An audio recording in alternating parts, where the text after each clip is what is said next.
Hello, good morning again. We have to start on time because many of you have already the flight back, so we don't have the time for any delay. So this morning's session is very comprehensive in terms of different treatment approaches for the metastatic pancreatic cancer patients. We have 4 different talks. The first one will be a case presentation by Dr. Toxicity, and then we will have 3 potential sequential treatment approaches, how you might start and continue the treatment of metastatic pancreatic cancer patients. So start with FOLFIRINOX, then go to a gemcitabine-based second-line treatment, or you start with nab-paclitaxel and then go for FOLFIRINOX, or start with nab-paclitaxel and go for liposomal irinotecan-5 if you.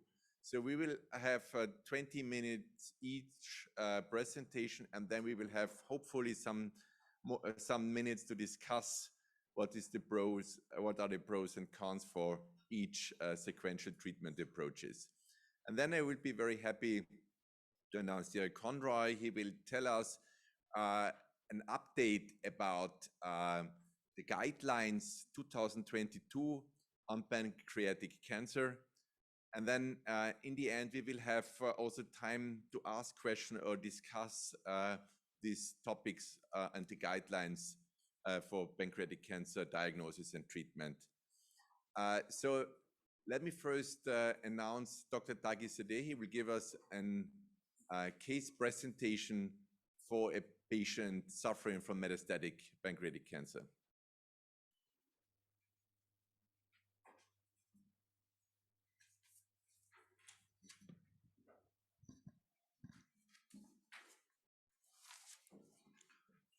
So thank you, Gerald. Good morning, everybody. It's nice to have you here again. So my case presentation is about metastatic pancreatic cancer, and it's about a male patient in his mid-40s, a teacher in high school. He has, like the patient yesterday, maintains a healthy lifestyle without comorbidities.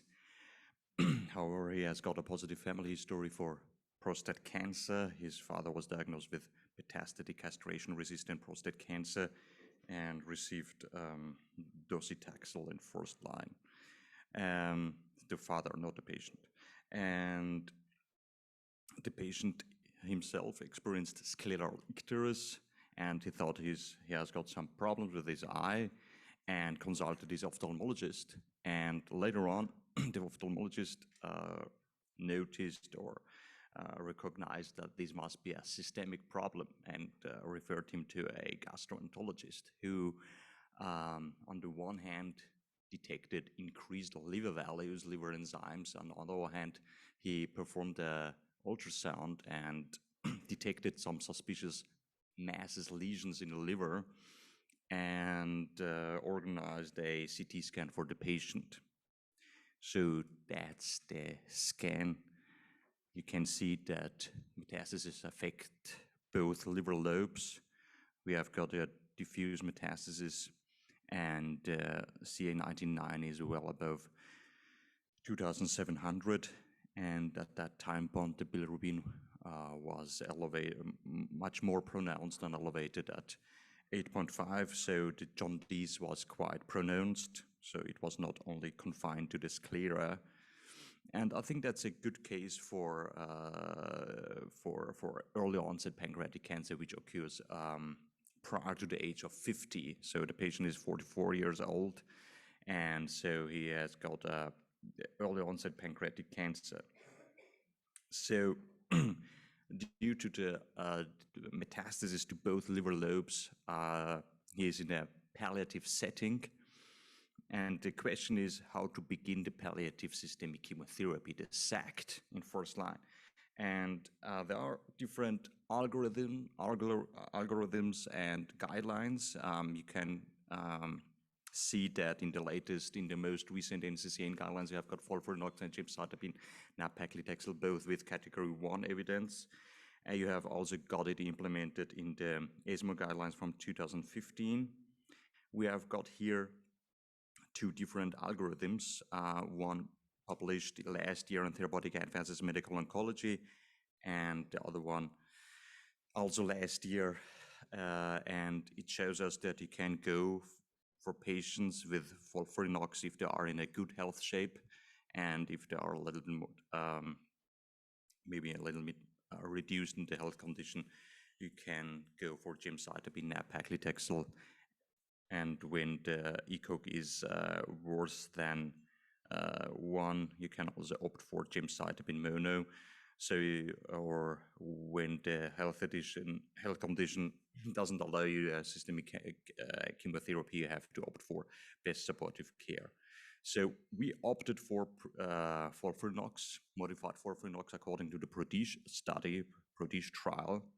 And prior to the application with modified FOLFIRINOX, we again tested for enzyme deficiencies. So DPYD was normal, no deficiencies here, but however, we could detect a UGT1A1 deficiency homozygous. And I think that was important finding, because subsequently, based on this testing, we reduced the dosage of irinotecan to 70%, so dose reduction of 30%. And germline testing revealed no mutations in BRCA or in PALB2, and the pan-entry was negative.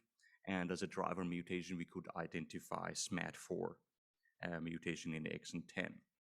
So the dose reduction we opted for was according to the Dutch pharmacogenetics working group. They suggest the starting dose with 70% of the standard dose. So prior to the application with irinotecan, it's clear that with a bilirubin level of 8.5, you cannot go with irinotecan. We have to resolve the cholestasis. So we performed, the gastroenterologist performed a ERCP and stenting of the bile duct. We could resolve the cholestasis, and then we applied modified FOLFIRINOX with a dose reduction for irinotecan. And after 3 months, we could observe a stabilization of the disease, a stable disease. However, after 3 months of another 3 months of modified FOLFIRINOX, the therapy failed eventually, and we could observe new lung metastasis. And apart from peripheral sensory neuropathy, grade 1, according to the CTCAE, and fatigue, the therapy itself was well tolerated. No diarrhea or no abdominal cramping was reported. However, we could see neutropenias. It was clearly that modified FOLFIRINOX is myelosuppressive, and we had got the COVID-19 pandemic, and we were quite generous with the application of GCSF to minimize the chances of febrile neutropenia. So in second line, we opted for 3 cycles of gemcitabine nab-paclitaxel after failure of modified FOLFIRINOX in second line. And unfortunately, the patient was a non-responder, so no benefit of the therapy was observed. And after 6 months of modified FOLFIRINOX and 3 months of gemcitabine nab-paclitaxel, the patient had already developed grade 2 sensory neuropathy, despite the fact that we had reduced the dose of nab-paclitaxel to 75%. But nevertheless, we had to change the therapy. The patient was a non-responder. Difficult situation, third line in metastatic pancreatic cancer. How should we proceed? So here I've got again the guidelines. So the guidelines help us further. I think it's a good option to go with an nanoliposomal irinotecan-based therapy after failure of gemcitabine. So here we have got the course of the therapy. It's the same. The same is true for nanoliposomal irinotecan. We reduce the dose for nanoliposomal irinotecan for NALIRI to 70% due to this enzyme deficiency. and he received 3 months of therapy. And for the first time in his in his medical history, we could achieve a partial response in third line. And the next radiological assessment will be by the beginning of May 2022. Here I've got the product information of Naliri. Here it states clearly that you have to reduce the dose. When the therapy is well tolerated, you can go up with the dose again. That's the timeline, that's the summary. So the beginning 2021, we had a surge in the tumor marker CA19-9. We started with modified FOLFIRINOX in first line. We switched after the therapy failure to gemcitabine nab-paclitaxel, and in third line we had to go with Naliri and could observe a partial response. And here again the summary and the therapy algorithm for our patient. Thank you again for your attention. Are there any questions? Thank you again. So I would like to announce Professor Vassan now for a sequence debate. Start with nab-paclitaxel gemcitabine and then followed by FOLFIRINOX. Thank you, Gerard. That's really interesting. It's a debate, so there's going to be some controversies, I suspect. I can't see my follow-on speaker. Is Julian here? Or? Julian will be the only talk which is recorded. I see. He couldn't make it here, but we will have his talk thereafter. So I was going to apologize to Julian and to Terry because I have to make the case for nab-paclitaxel first line. I have two conflicts of interest. One is I was involved in taking this through NICE in the UK, and the second, which is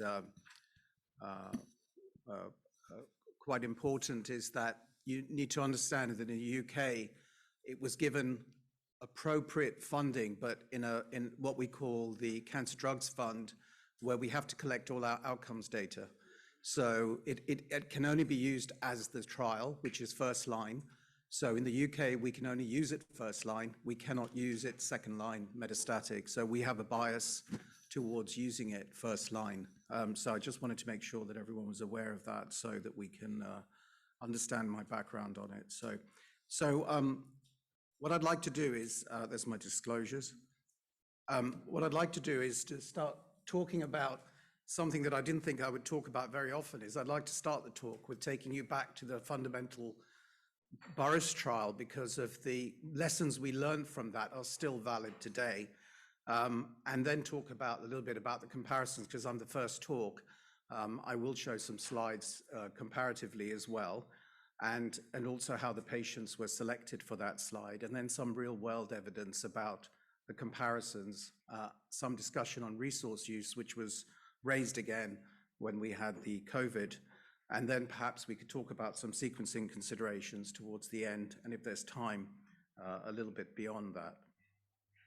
So this was the pivotal phase 2 study. I just wanted to remind everyone that in terms of the number of patients who failed screen was quite significant. It was over 1 in 5 patients. And it is important to understand that in this study, because we had nothing to date, and we knew how difficult it was for our cancer patients, there was supposed to be a lead-in period to optimize symptoms. And so the patients were already selected for optimization of symptoms. And the way the trial was designed, I don't think anyone does it anymore, but they gave gemcitabine weekly for the first 8 weeks, 7 in the 8 weeks, and then they started doing the cycling that we all do now. And I think the reason for that was because they were so worried that patients would fall off in terms of resistance, given the history of the negative trials we've had. And so despite that, there was 1 in 5 patients deteriorated before they were randomized in this study. And that's really relevant in terms of the symptoms and benefits that these patients have and the vulnerability they have before they start treatment, and relevant today. So the outcome of this study was that in terms of, I would call this symptomatic benefit, which is what clinical benefit response really is, the study was positive. And the actual technical overall survival PFS data was very modest, as you can see. But I also wanted to point out that if you look at the control arm since then, you can compare and see that a lot of the benefits to the control arm almost certainly to do with not just post-trial therapies, but also due to optimization of the patients and active symptom control. And you'll see that as we go along. And I think the really important thing about this is it was a realistic trial. So, you know, how many patients are excluded in real life versus your clinical practice into clinical trials?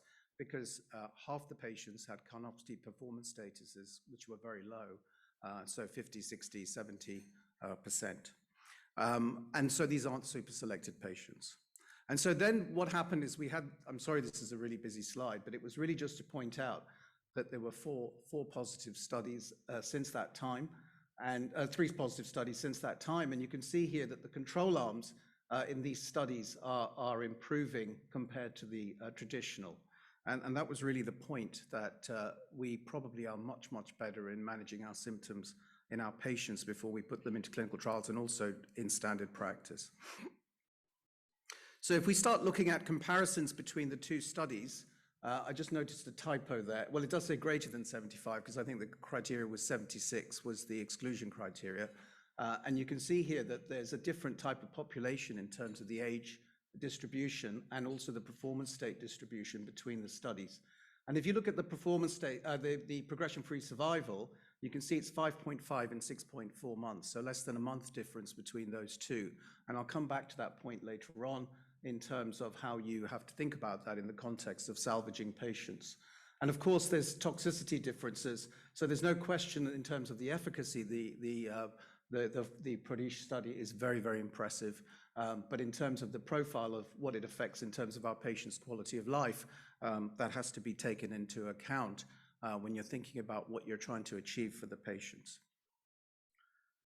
So we talked yesterday about being careful about, and I've said this before, that cross-trial comparisons particularly, we have to be really careful about making the comparisons. So that's why we're going to go into some real-world data to look at this in what it really means for us. And we also talked about how you have to be careful about analyzing post hoc. But because this is a debate, I can do this now. So it's quite useful for me to point out differences that we might want to pick up in terms of the hazard ratios for different subsets. And so you can see here that the first thing that I just wanted to point out, that the peritoneal carcinomatosis was only 4% in this study as reported. Of course, it's underdetected potentially, but it was actually 20% in the Gemabraxane studies. And that sort of fits in nicely with where you see the curves crossing the 1.0 boundary between the number of metastatic sites being one difference. The fact that there was a metachronous tumors, also there was a question about whether you need that type of, the more aggressive type of therapy. And of course, there was a lot of caution about patients who had pancreatic head cancers and biliary stents, which was also a big difference, which in real practice is a common issue for us. Now, I know we've got over a lot of these issues as we get adapted to the way we use drugs, the modified protocol, and also in terms of how we preempt these things. So I think in terms of real life, these become less concerns, but they still have to be factored in when you're looking at the actual efficacy data and the patient selection that led to that improved significant efficacy outcome. So then we have to take the data and say, well, what happens in real life? Now, there are at least 4 real-life studies which are published with reasonable numbers. Just for a brief of time, I'm just going to present a couple. This is actually the extension of the impact study that David Goldstein presented soon afterwards, just to show you that the post-hoc analysis to evaluate the overall survival in these patients, because they go on to second-line therapies, shows that actually the patients who receive second-line therapy, so about 170 patients received the first line, and 170 received second line on the test arm of the nab-paclitaxel and gem, and 177 who received first line gem all went on to get second line therapies. And you can see here that when you look and factor that in, your overall survival on these patients is now crossing the 1 year boundary. So this was back in the early presentation of the study, showing that the survival is not just your first-line therapy, of course, it's about how you sequence, and that's going to be the major discussion, I suspect, for what we talk about later on. So when you look at that in terms of survival curves, you can see here that just representing what I said earlier, that the survival here is beyond a year, and therefore you're not necessarily, if you take that into account, compromising a large number of patients. Now the question is how many patients are you potentially compromising? That's going to be a point for debate.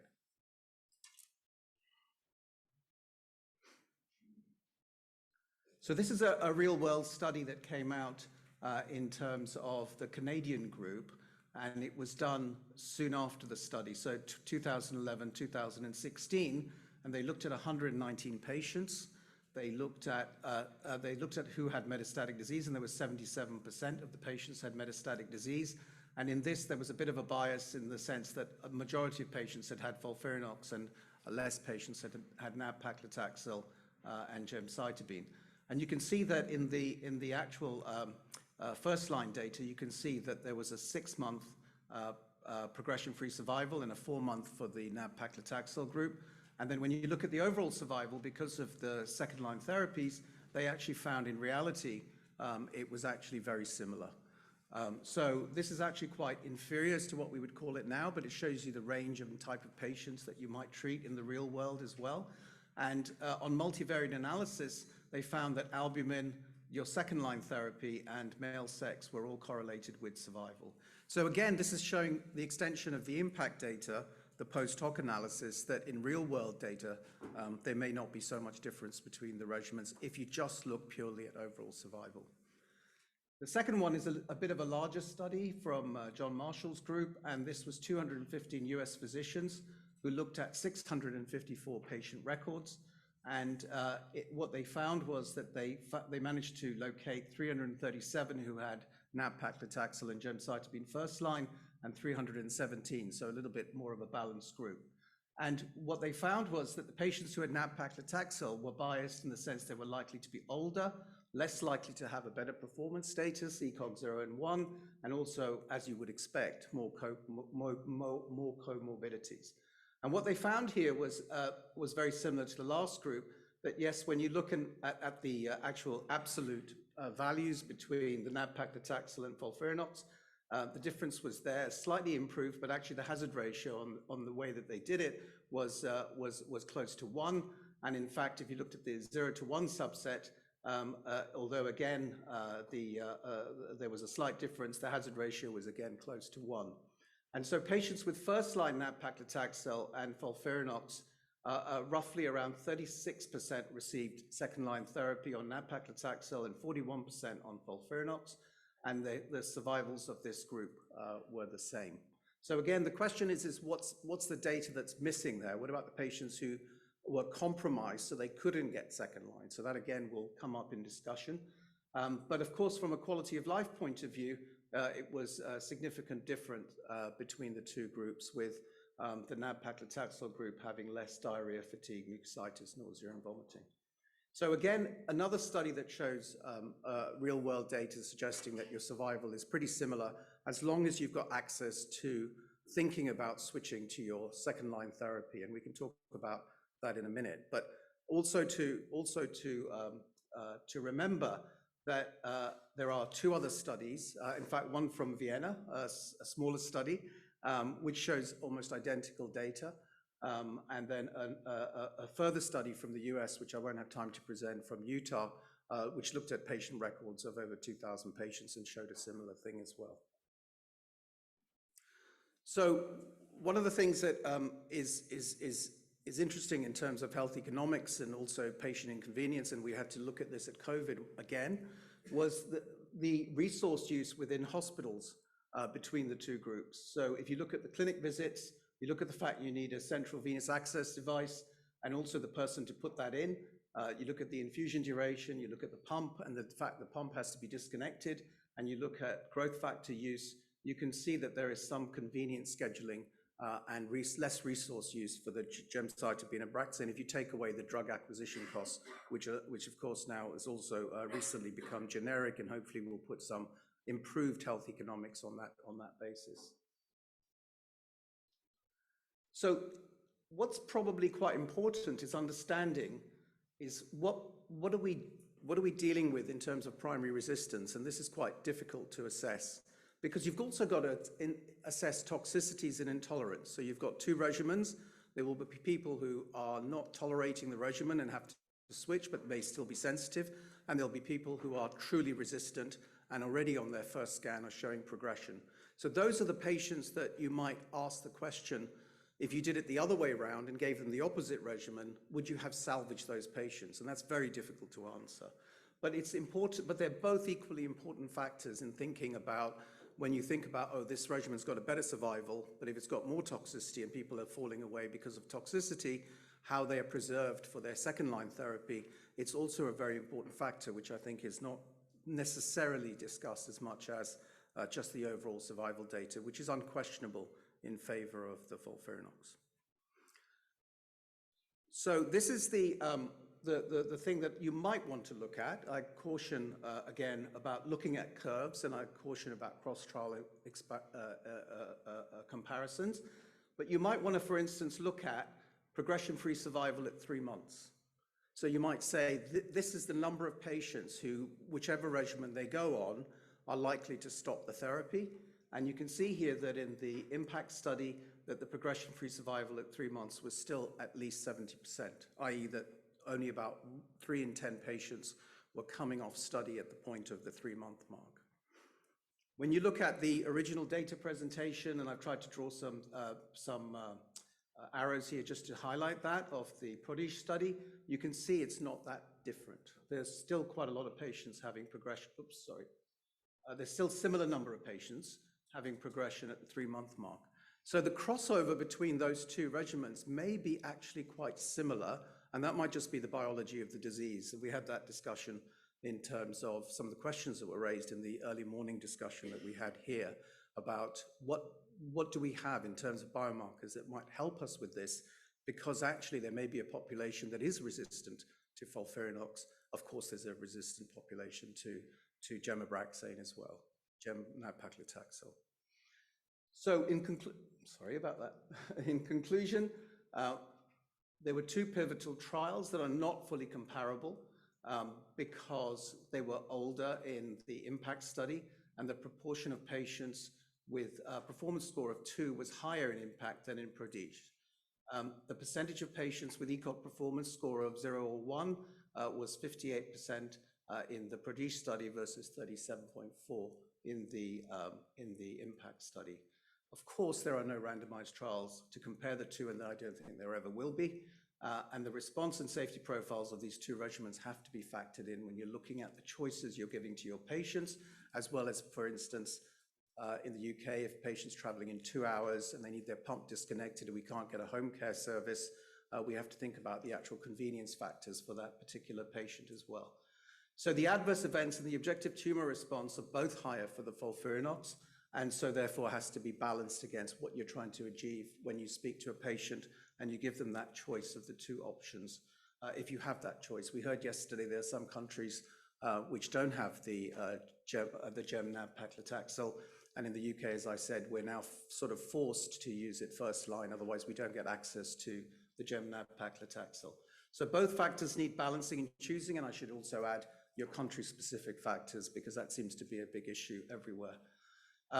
So when you look at real-world patients and you look at the 4 studies, you'll find that if you were to try to put those patients into a clinical trial, about 50% of those real-world patients would fulfill the strict criteria. Now, we know since modified, and we know since our experience with using regimens, that probably now is not as low as 50%, but it's still a factor to be thought of in terms of when you're looking at the survival difference, adjusted for performance status. If you were to allow cross-trial comparison on the 0-1 factor, particularly the comorbidities, whether it really would be that different between 8 and 11 months. And so it's very important that we think about the reality of those trials and the implication of how you put that into practice. So looking to the future, there's another big question is, are you likely to be able to build on FOLFIRINOX with additional agents if they have a toxicity profile? Are you likely to build on the Gemabraxane? Now, with checkpoint inhibitors, it may not matter, but if you're using targeted agents with toxicity profiles, you might want to think about the fact that if you've got high toxicity on the baseline regimen, which in this case would be FOLFIRINOX or Gemabraxane, you might find it very difficult to build on those depending on the toxicity profile of your new drug. And of course, we'll hear later about the fact that now things have changed in pancreas for the better. We talk about pathway management. So with colorectal, we talk about third, fourth, fifth line therapies. Now we're beginning to move and discuss second and third line therapies in the context of pancreas, which is a really positive discussion because our patients have more options. And we'll hear about more of that from Gerard from the Napoli data. Thank you again.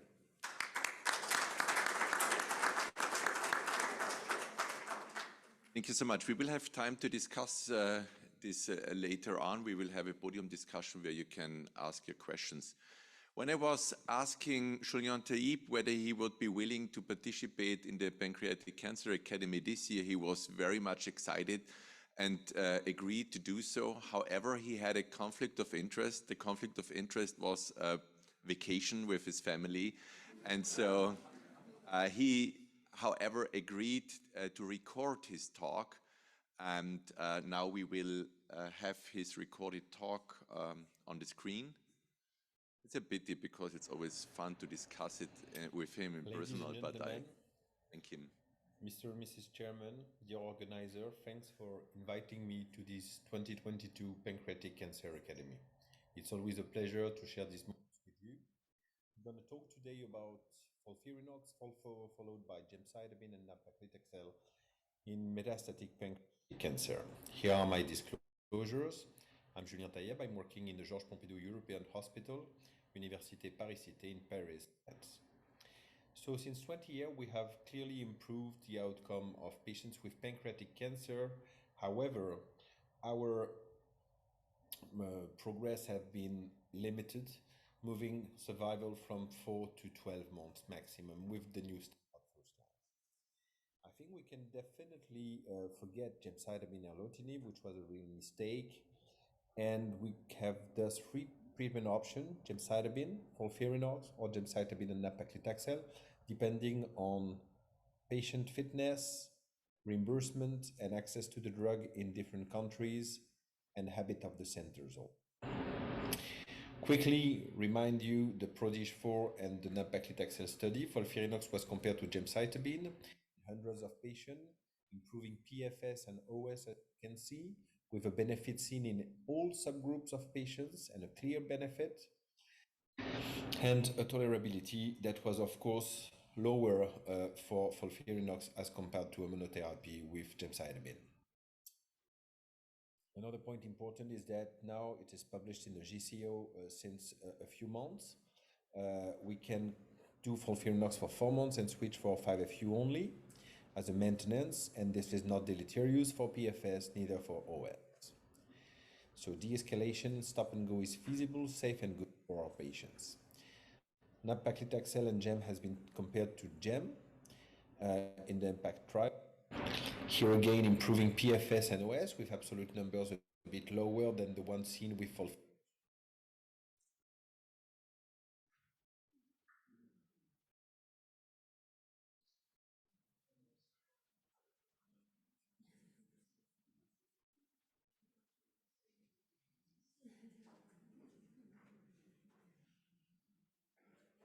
Julien doesn't like to talk about nab-paclitaxel. At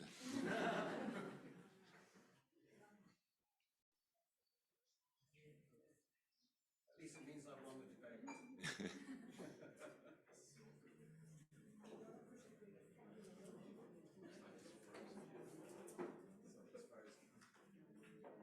It seems like it's frozen.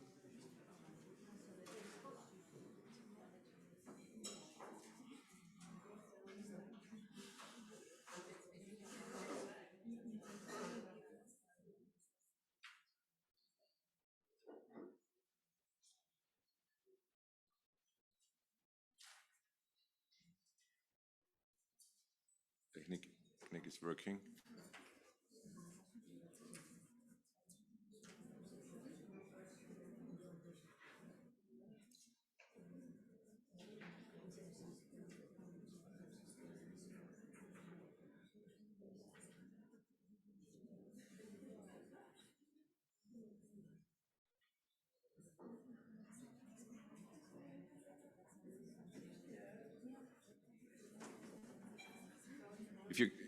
If you cannot solve the problem, I would suggest that I do my talk first, and in the meantime, you handle it, hopefully it to get it started again.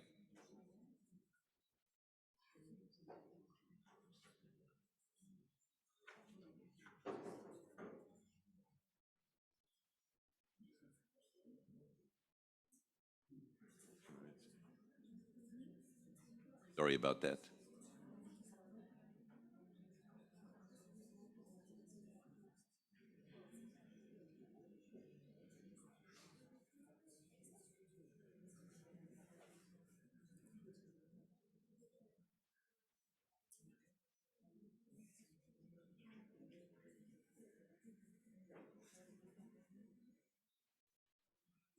Soll ich meinen Vortrag zuerst machen, oder?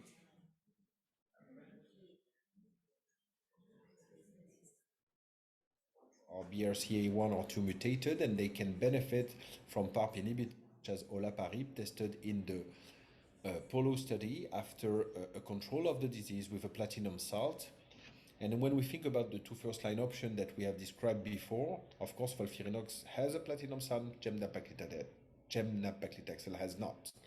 What we can see in the POLO trial is that PFS was substantially improved, but OS was not.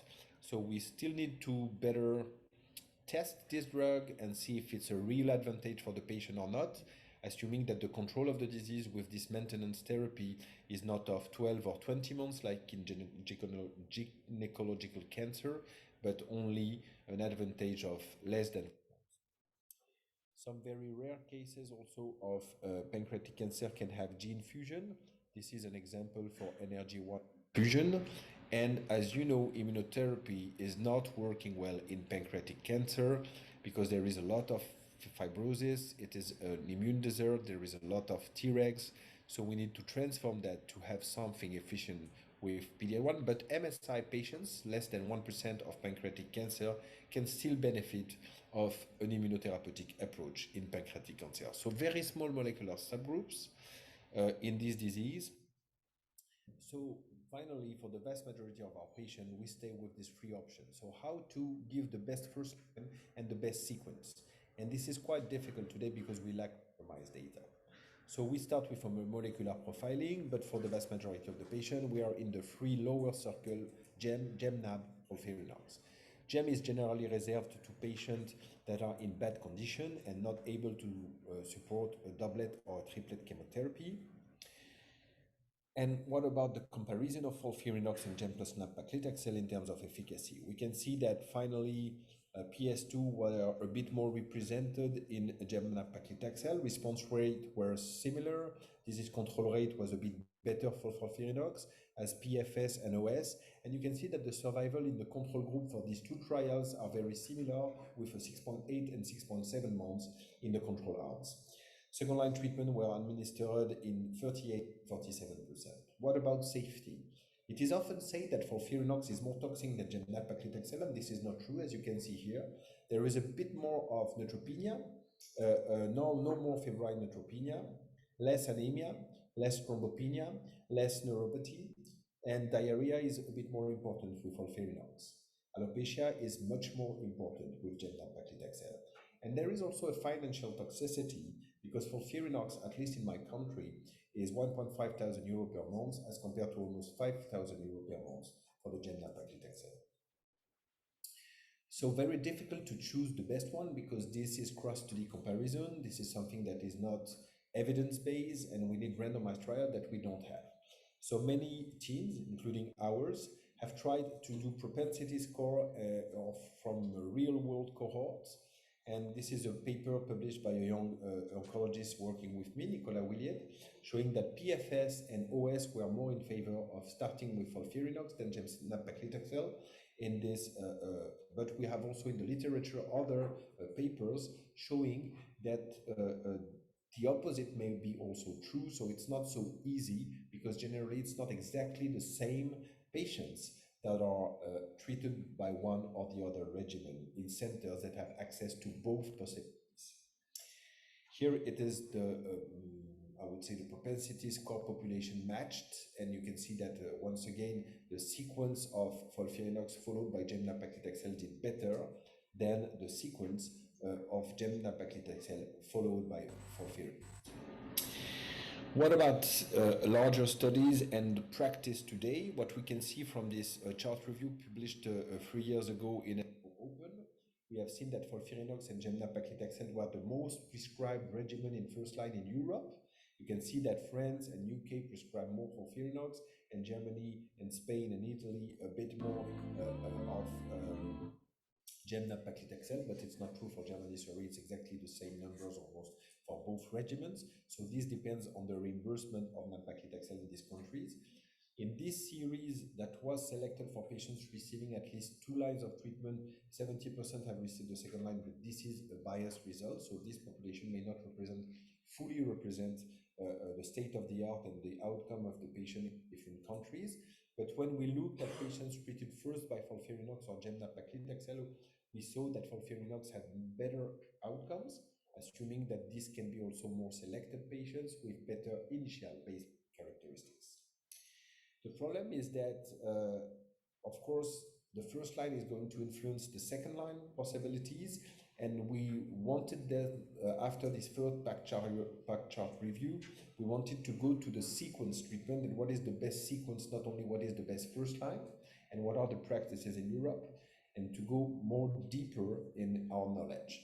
Because we know that if you start with GEM, generally it's poor condition patient. The vast majority may not be eligible for a second line.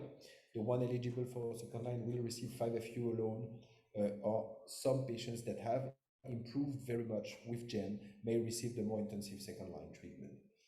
I think these patients more or less never receive a third line, but taxanes and FOLFOX remain possible in this case, even FOLFIRI.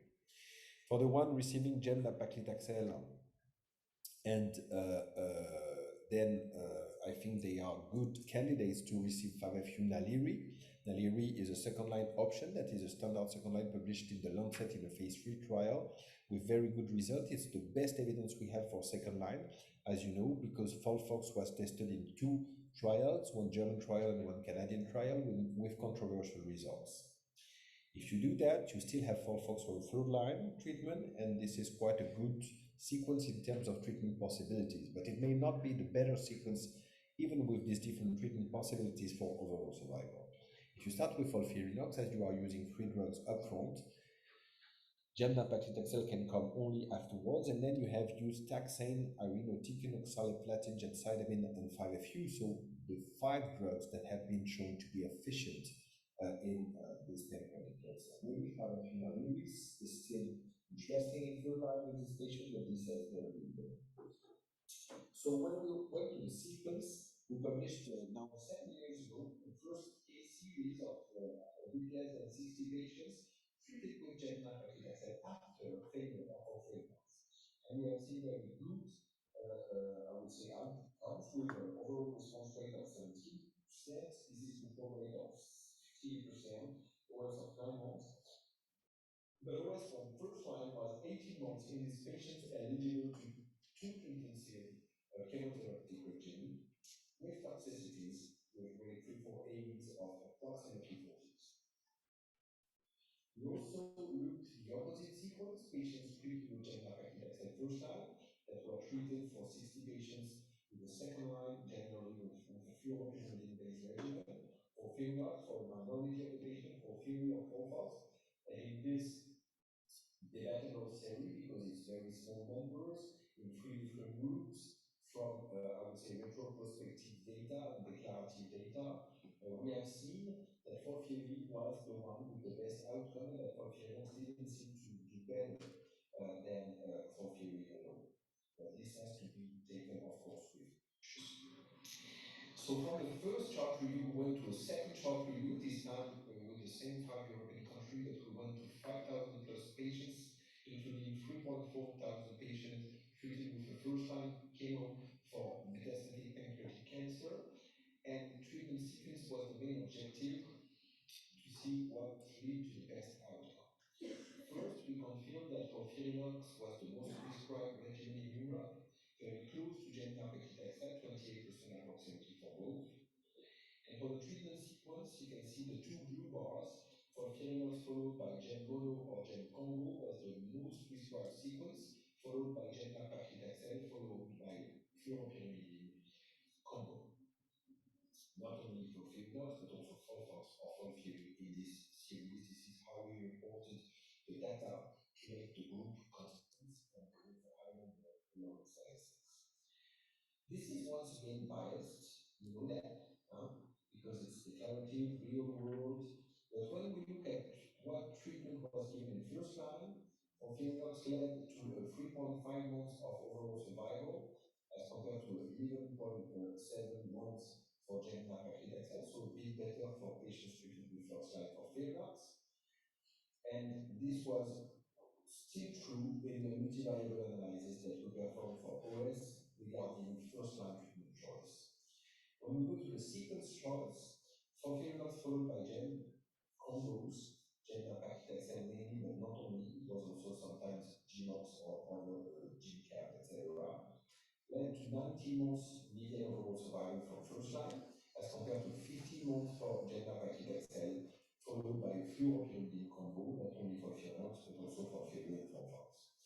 So it seems that giving FOLFIRINOX followed by Gem combo and Gem/Nab-Paclitaxel for me the best choice gives a better outcome. However, of course, this is some evidence that is limited, it's not randomized data, and this has once again to be taken seriously. However, when we did a multivariable analysis, what we have seen is that for the patients receiving 2 lines of treatment, female gender, poor ECOG, CA1 over 400, and the presence of liver metastasis or lung metastasis were poor prognostic factor in multivariable analysis, as all the regimen that were FOLFIRINOX followed by Gem combination, which were really the best, the group with the best outcome, and the control here was Gem mono followed by 5FU mono, which is the less intensive sequence that we can give to patients with metastatic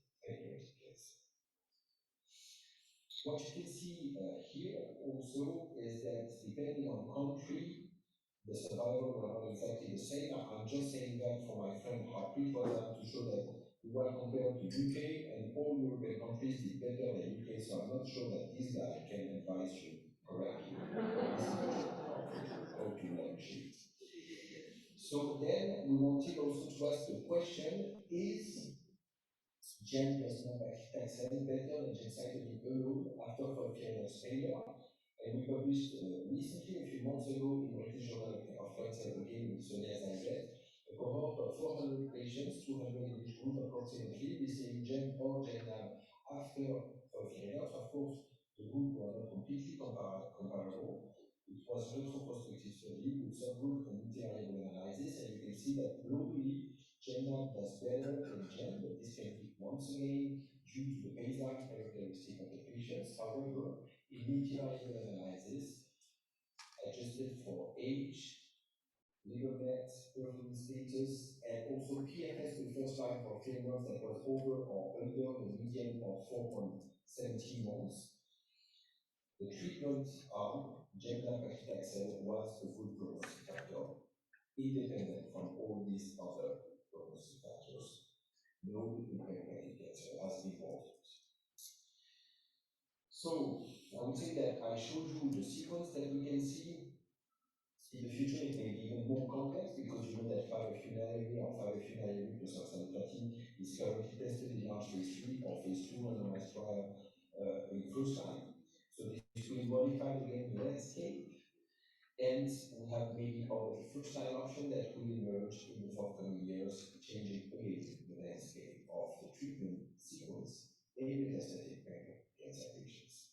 In addition, if we go to metachronous disease, patients may have been treated with adjuvant therapy, and FOLFIRINOX is the best adjuvant treatment for now. But if you do it for FOLFIRINOX naturally and the patient recurs, probably that starting again for FOLFIRINOX is not very adequate.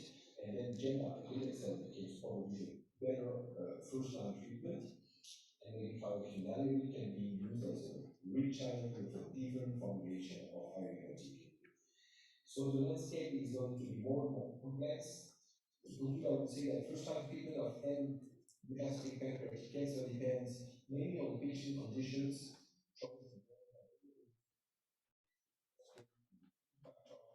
Actually, think about rare subtypes. It has to be tested in all our patients.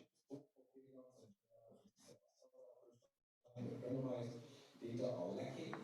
The landscape is moving, but with this L2 option and different L1 option, we have to choose the sequence maybe from the beginning. Gem/Paclitaxel is a very good option to now be after for FOLFIRINOX. Of course, there may be some registration issues in some countries. In my country, what is registered for first line can be used in second line, so it's not an issue, but I know it's not the case everywhere. But I am sure that if you go to your payers and say that you are going to use less than Paclitaxel if you use it on the second line, they will be very happy to pay less. Is it better than Gem alone? From our retrospective analysis on 400 patients, it seems that it is, but it has to be confirmed by randomized. But with the current knowledge, I would say that in synchronous patients with metastatic pancreatic cancer, for fit patients, FOLFIRINOX followed by Gem-based regimen and Gem/Paclitaxel first, I would say, is the best sequence to my opinion. FOLFIRINOX is not easy in second line and synergic, so don't hesitate to use it first line, even in borderline patients in terms of general status. You can reduce the dosage with irinotecan 150 milligram of Pancreatic 75 milligram per square meter and two drugs per square meter. For fit patients, of course, you are going to use Gem or Gem/Paclitaxel depending on the degree of the poor condition of the patient, followed by irinotecan. In metastatic patients that have been already resected from their pancreatic cancer and that have received an adjuvant treatment, if they have received adjuvant FOLFIRINOX, I will not recommend to start again FOLFIRINOX. I would say that Gem/Paclitaxel followed by irinotecan is probably here the best choice.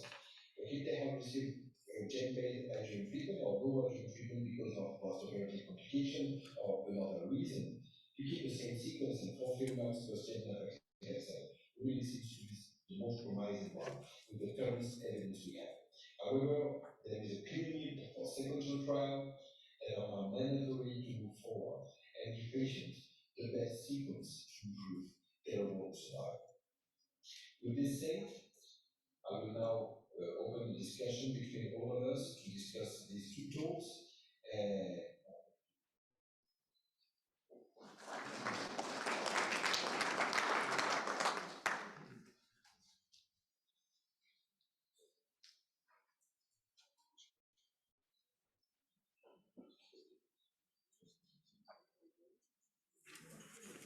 Okay. So it's a pity that Julian is not here because it would have been a very active discussion, but I think we will still have it with the other faculty panel members. And I give you now the third sequence. Start with nab-paclitaxel, gemcitabine, followed by liposomal irinotecan 5-FU. These are my disclosures. I mean, we are aware that we have more and more patients in our offices, and we will see even more within the next 20 years. The numbers will climb up by more than 70%, with almost 80% more death due to pancreatic cancer until the year 2040. So this is why it's so important to discuss not only first-line treatment, but sequential treatment of our patients. And this is one illustration of an approach how you can manage it. If you start with nab-paclitaxel, you can go then in second line for 5-FU based treatment, and you have the choice to go in second line in combination for oxaliplatin or liposomal irinotecan. And as Julian mentioned, if you start with FOLFIRINOX or modified FOLFIRINOX, then you might go for a gemcitabine based second line treatment. However, as you have seen the data from Julian Taib presented, there are no randomized prospective data for gemcitabine second line treatment after failure of FOLFIRINOX. So all these data you have seen for second-line gemcitabine-based cohort analysis or small studies. And so the level of evidence to go for this is, of course, limited. Also, guidelines, of course, are not only in Europe, but also in US are saying the same. You can start in first line with a 5-FU-based triple combination like FOLFIRINOX or nab-paclitaxel gemcitabine. Both have a category 1 recommendation. And there is no preferable choice of one over the other if you, according to the guidelines. You have seen this data. There were two different trials, prospective randomized phase 3 trials. Both of the trials were published approximately 10 years ago already. And since then, there had never been a head-to-head comparison trial showing that one regimen would be superior over the other. This was already shown by Professor Vassan, showing that these trials were set up on a different patient population. There were a different setup of the trial itself. So the FOLFIRINOX trial was designed as a phase 2 trial and then led to a phase 3 trial in 48 centers, only in one country, which was France, while the IMPACT trial was designed as an international, intercontinental trial in 3 continents, 11 countries, and more than 150 centers. There were, of course, more patients included in the IMPACT trial than in the French FOLFIRINOX trial. It was already mentioned that the patient population was also a bit different. Some ECOG2 patients were allowed in the IMPACT trial, but were excluded in the PRODIGE trial. There was an age limitation for the triple combination FOLFIRINOX trial, but approximately 10% of the patients were older than 75 years in the IMPACT trial. We talked about toxicity, but I think this is crucial and very consistently that the triple combination bears more toxicity than nab-paclitaxel gemcitabine. And we are talking here about patients diagnosed with metastatic pancreatic cancer. So we are here in a palliative setting. The patients, they have a limited time of the rest of their life. And I think it's important that quality of life should not be disturbed by high-grade toxicity. However, it's not like that Julian Taib is convincing a whole France to start with FOLFIRINOX. It's very much a question of reimbursement. And we know that nab-paclitaxel gemcitabine is not reimbursed in France, and this is in first line, and this is why 50% of the patients with metastatic pancreatic cancer start with treatment of FOLFIRINOX or modified FOLFIRINOX in France. And if you look on the other countries, it's very much not only reflects what the specialists prefer to start with, but sometimes also what is reimbursed and available in the different countries throughout Europe.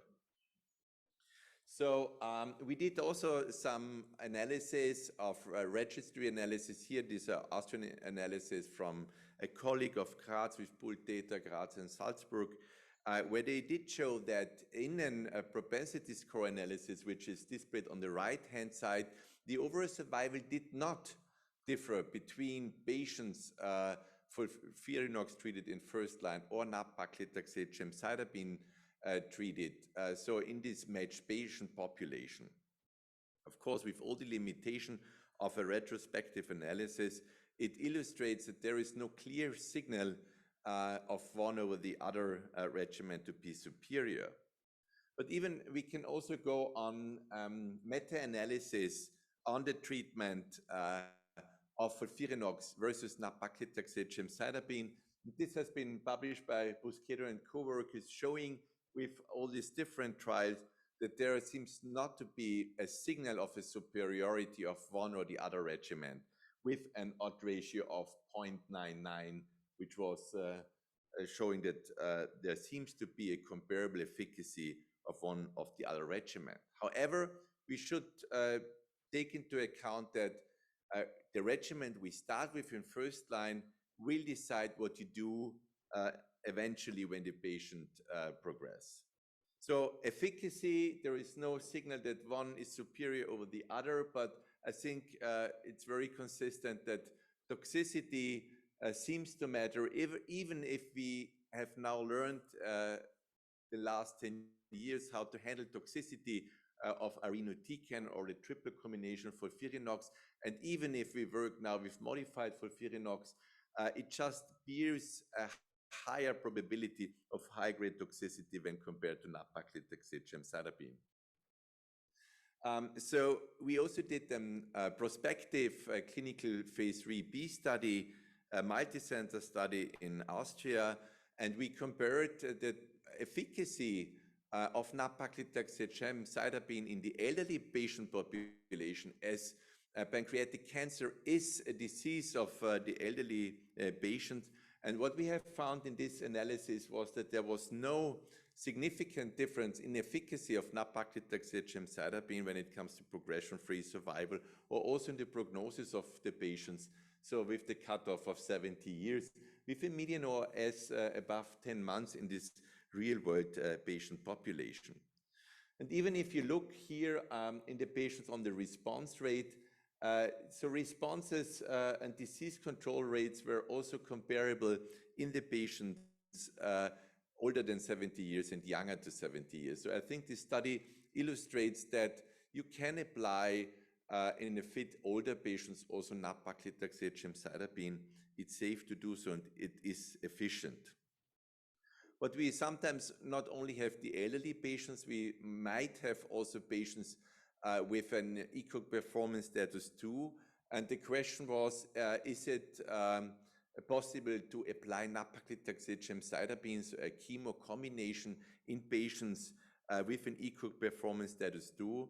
And Teresa Macarola, who is in the audience today, published a clinical phase 2 trial, prospective randomized trial with different dose regimens. And what she could illustrate is that even in the ECOG performance status 2 patient, the application of nab-paclitaxel gemcitabine is efficient and safe with a comparable overall survival as we have seen it in the IMPACT trial.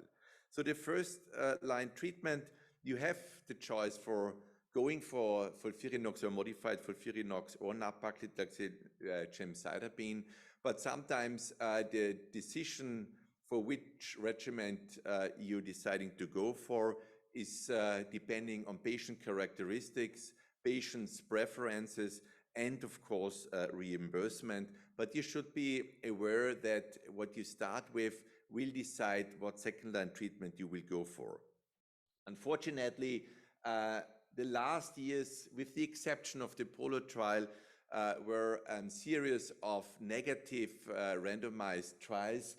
So the last positive randomized phase 3 trial in the second-line setting was liposome irinotecan 5-FU, and I want to present or summarize the data you have already or most likely seen before.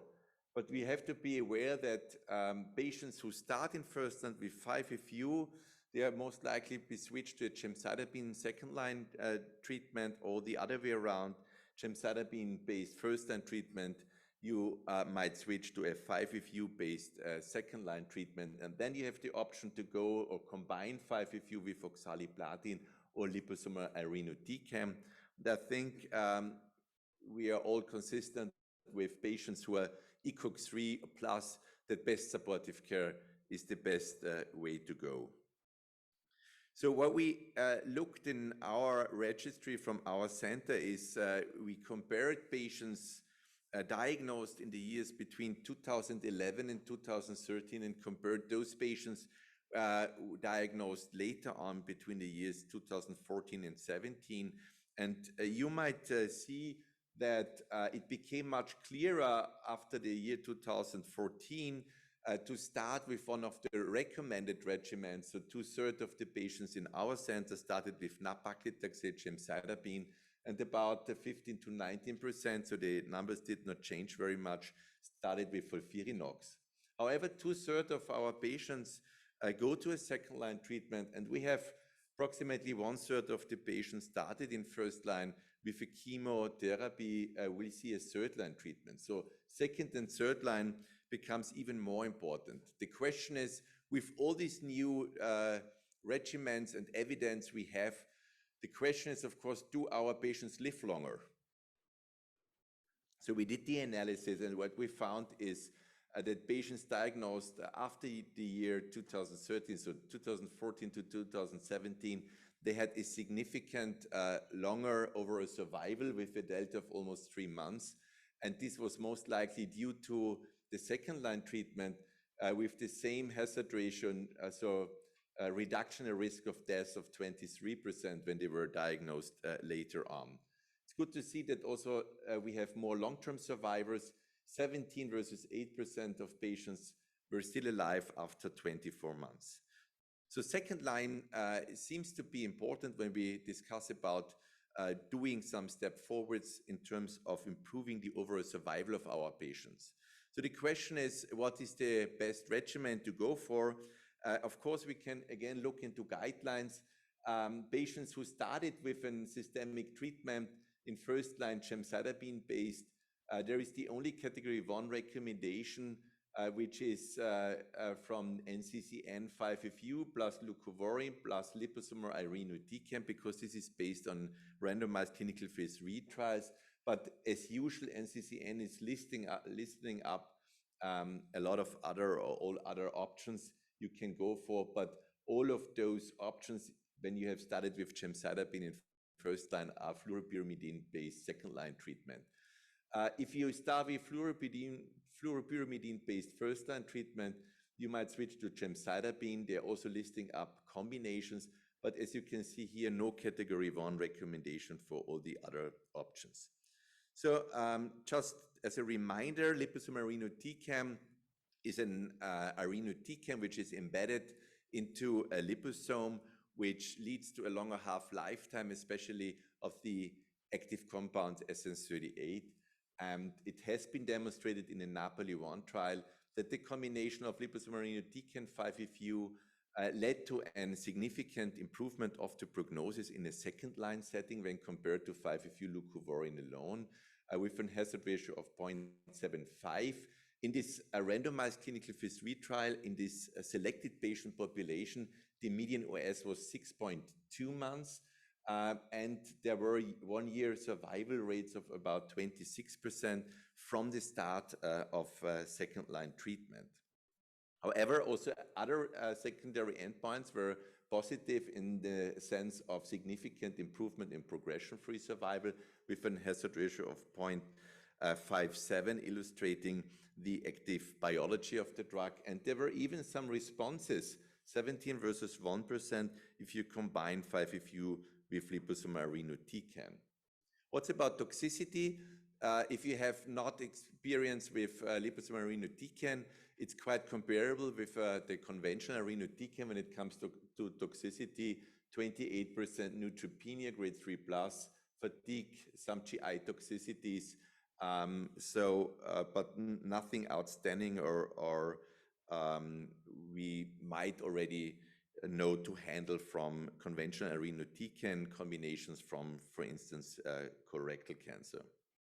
We did also an analysis in our center from our registry. So we compared patients all treated in first line with gemcitabine-based regimens. And then in the second line setting, we had the matched patient population treated with liposomal irinotecan plus fluoropyrimidines or oxaliplatin-based second line treatment. In this matched patient population, we can see that the median progression-free survival was 4.5 versus 3.5 months, which was in favor of the liposomal irinotecan, and at 4 months, still 60% of the patients were free of progression when treated with liposomal irinotecan. With all the limitation of a retrospective analysis, however, this was some comparison of the 2 options we have in second line after failure of gemcitabine. We know that liposomal irinotecan plus 5FU has a favorable efficacy if we use it earlier when compared to later lines of treatment. And we have now already some real-world data of the use of liposome irinotecan 5-FU, not only from our group, with a median OS of approximately 7 months, even if you need to do a dose reduction eventually in patients due to toxicity.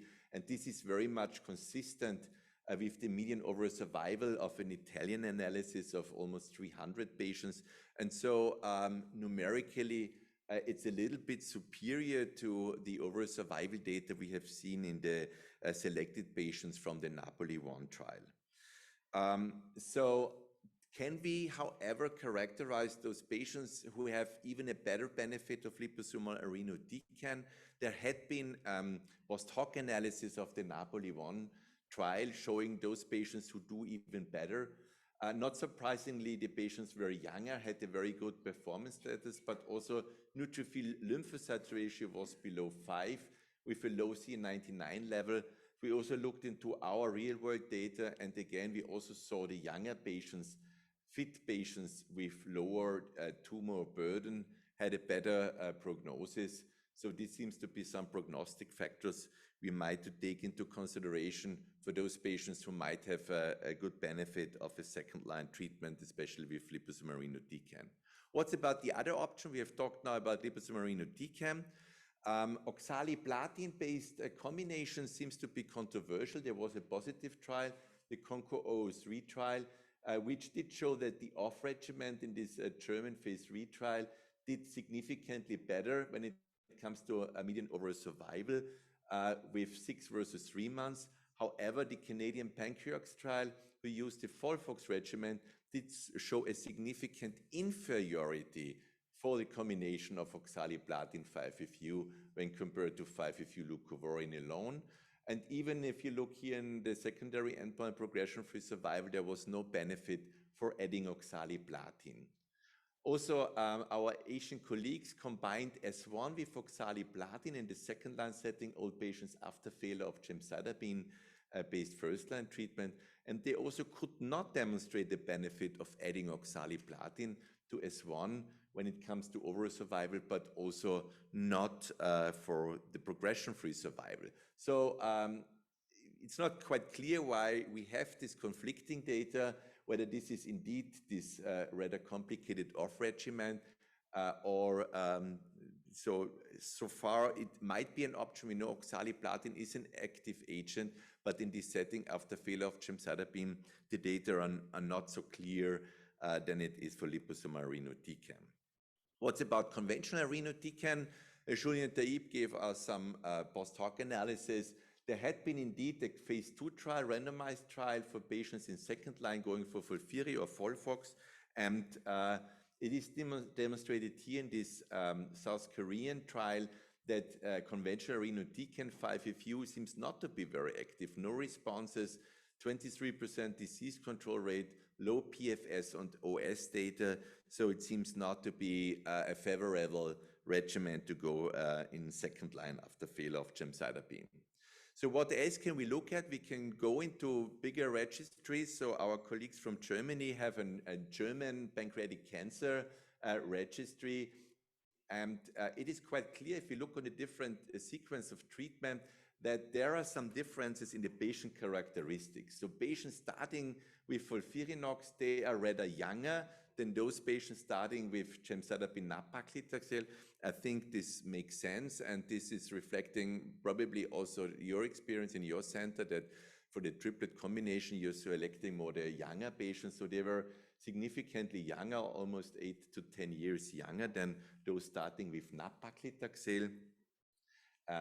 And if we look then on the outcome data, you can see that for the progression-free survival of the patients, so starting from first to second progression, there was no significant difference from one over the other regimen. So if you start FOLFIRINOX going for nab-paclitaxel gemcitabine, approximately 11 months. The same if you start with nab-paclitaxel gemcitabine, liposomal irinotecan 5-FU, 11.3 months.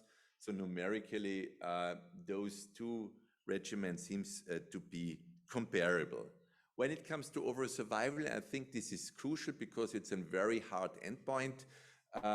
You can see even the same FOLFIRINOX going to nab-paclitaxel gemcitabine 13 months, gemcitabine nab-paclitaxel FOLFOX 12 months, gemcitabine nab-paclitaxel liposomal irinotecan 5-FU almost 14 months, and FOLFIRINOX going to GEM-MONO 13 months. So there's no significant difference in this analysis. However, of course, with all these limitations of a registry analysis, but for sure, you might pick one or the other sequence according to the patient characteristic and toxicity profile. So second line, again, is, I think, crucial. We made, at least in our center, an improvement in the prognosis of our patients due to better second-line treatment options. And I've shown you the data that more than 2/3 or approximately 2/3 of our patients will see a second-line treatment when they are fit enough to start the first-line chemo combinations. We have one level of evidence treatment option if you have started with gemcitabine-based treatment. This is liposomal irinotecan plus 5-FU. I think, can manage the toxicity of this regimen by using loperamide, prescribing G-CSF if necessary. And some patients will see a third line, although third line, there is no standard of care yet. So year 2022, we see, and this is good, more and more patients living longer than a year with a metastatic pancreatic cancer. You have different options to go for, but I think sequential treatment is key. And you should consider when you start a first-line treatment that your patient might go to a second and third-line treatment, so you can plan your sequence of treatment according to toxicity profile, patient's preferences, patient's characteristics, and then you might be able to improve the prognosis of your patients with a good quality of life. So thank you for your attention. May I ask now the faculty to take your seat here in the front.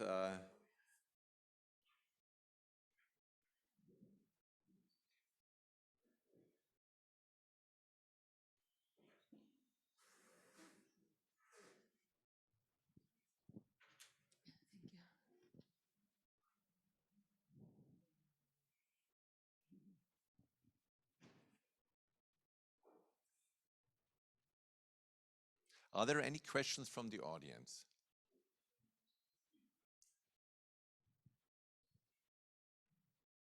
Thank you for nice presentations.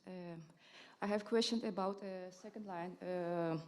We know historically that 50% of patients are eligible for second line, for subsequent line, and around 10% response rate can be achieved. Can you comment or give your experience on efficacy rates, efficacy in second line, depending on primary resistance patients versus patients who responded on first line therapy? No answer. So was the question based around your experience on patients who had the primary resistance on first-line therapy versus patients who responded on first-line therapy, efficacy on second-line therapy? It's a good question. It's difficult to answer that question because our experience is that there are patients who are resistant to one regimen are sensitive to the second regimen. But if you say what proportions, it's very difficult because it will all be anecdotal for myself. Yeah, I think there's two groups of patients. No, the group of patients with really good prognostic factors, that is a patient that is doing very well with all the treatments, and then you have these patients that progress rapidly to FOLFIRINOX, and then you start Gem-nab, and it's incredible, or on the contrary, no? So yeah. In my experience, patients who respond to a first line can have a reintroduction of the same line after stop and go, and the patients who are resistant to the first line with a second line, you have at best a stable disease for 4 months. I don't remember a partial response in patients who are progressive disease with first line treatment. May I ask you, what about the rare histological subtypes? Let's say you have a patient with sarcomatoid-like phenotype, or patients a sinus or mucinous phenotype. do you treat them differently or based on the data we have from the ductal adenocarcinoma? What is your approach? Let's say first the aggressive sarcomatoid-like. I find those do really badly, and I still treat them the same way. We've talked about using old-fashioned regimens with anthracyclines, but the truth is that even second line, I've tried it, and I'm not getting very good responses to these rare subtypes. The adenosquamous, I'm not seeing a big difference between the two. The acinar cell carcinomas, I'm not seeing a clear difference between the two. The sarcomatoid definitely do worse in my hands anyway. I have a few acinar carcinoma. One has an interesting RET fusion mutation, but the acinar are much more indolent diseases normally for most of these patients. And then we can really be much more thoughtful about pacing the treatment, and maybe also, we didn't speak about this in any of the lectures, but we did speak about it in our group discussion about identifying longer term responders and being much more tolerable about dose reductions, and also expanding intervals between treatment. This is really, really impactful on quality of life. And another thing that wasn't brought up that maybe we should think about is subtypes based on transcriptomal data and how that may affect choice of first-line treatment of FOLFIRINOX versus nab-paclitaxel. So it would be nice to hear thoughts on that. Yes, in our daily clinical practice, unfortunately, we don't use it. In the perfect world. In the perfect world. So I think in the molecular subtypes you said. Yeah, in the basal versus classic. Yeah, I think it's not so difficult, for example, to do a GATA6 in the tumor and to see. And maybe it's classical, why not to start more with FOLFIRINOX, no? So I think it's something that we have to believe in it. And of course, we have to demonstrate prospectively, but we don't have so many other options, so many other biomarkers except for DDR, no? So why not? It's not so difficult to do it. Yeah. So sometimes I think we have to believe it and try and collect our experience and then to publish, no? So, yeah. And about the rare subtypes, sometimes we have a lot of questions from our physicians about the adjuvant strategy or neoadjuvant strategy, no? And yeah, I think we don't have data, so we use the same strategy then, yeah. For rare subtype, in my opinion, also acinar subtype is more sensitive to chemotherapy, and sometimes you can operate some metastatic lesion. For the choice of first line, I think in the real world data, the results of FOLFIRINOX have improved in time, and it's clear from Canadian and Japanese data. They learned to handle FOLFIRINOX, and now the real life data are better. One argument for first line FOLFIRINOX, especially in young patients, that's important to use a platinum-based regimen when you are waiting for BRAC data, and because you've chosen a regimen with platinum. That's a point. Another point is quality of life data. We publish in GCO the Accord 11 result of quality of life according to patients. Compliance was good, and we demonstrate the rapid improvement in physical functioning, emotional status, social functioning, and better stabilization of quality of life for months as compared to gemcitabine, and there was no quality of life data in the impact study, so it's difficult to compare. In the Accord 11 data, which was important to notice in the quality of life data is that we had, according to patients, 17% of a patient who said there was performance status 2, which were not eligible, and then there was a large difference in the results, and in this subgroup, the results was 4-month survival with gemcitabine versus 6 with FOLFIRINOX. The difference was not significant, but As in the impact trial, we've had also patients with low performance status, but it was not clear from the physician data. Exactly. There was also a subgroup analysis of the impact trial that those patients with low CA19-9 levels had no benefit from the addition of nab-paclitaxel. Are you looking on CA19-9 before you do your treatment decision based on this subgroup analysis or in general? No. Okay. May I ask you, Talia, you were mentioning basal versus classical subtype. Do you stay in for GATA6 routinely or just in? No. I mean, we work closely with Stephen Gallinger's group, and they've got I actually took that slide out, but they have a very innovative COMPASS trial. What they do is they take a biopsy from patients with newly diagnosed metastatic disease, and they do a whole genome sequencing and transcriptome analysis, and they get a readout time of about 4 to 6 weeks back. And then now what they're trying to do is that was the group that really identified the classical, they didn't identify, they showed the correlation between the classical basal versus the different chemotherapies that Teresa spoke about yesterday. As I said, it's still in, it's a very, very sophisticated trial design. It took them years to get it up and running, to get those kind of readout times for such a depth analysis. They do laser capture mice dissection so that they can have enough quality for things. Bianchi's group in the UK are doing something similar, but a little bit different as well. So these are strong, very, very strong and strongly funded genomic groups, but they have to help us lead the way because, so that we don't speak another 10 years again about, go back to the same conversation. We don't do it. We do send patients sometimes for genomic analysis for this, but it's more to look for unique samples, not to make a decision between, these decisions. Another thing I wanted to bring up, but we've also have a question, so maybe ask your question and then. This is a question about sequencing and perhaps very interesting in the case. We had this patient who did not respond to FOLFIRINOX and did not respond to Gem/Abraxane, but then responded to Naliri and 5-FU.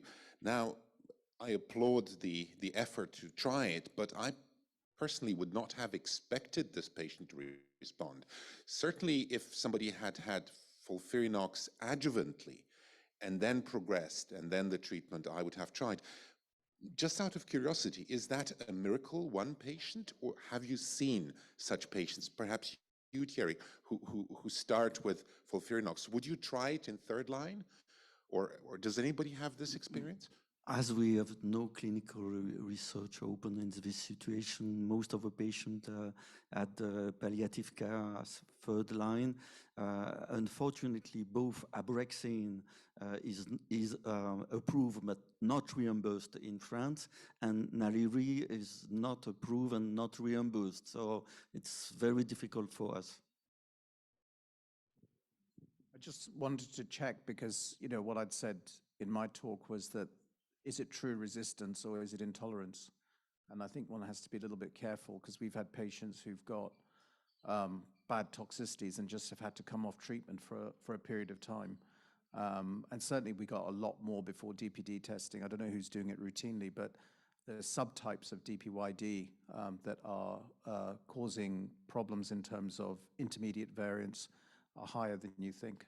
Of the 6 alleles, we're finding 4 of them we're testing for routinely, and we're finding it could be as high as 5, 6, 7, 8. Some people are reporting 11%.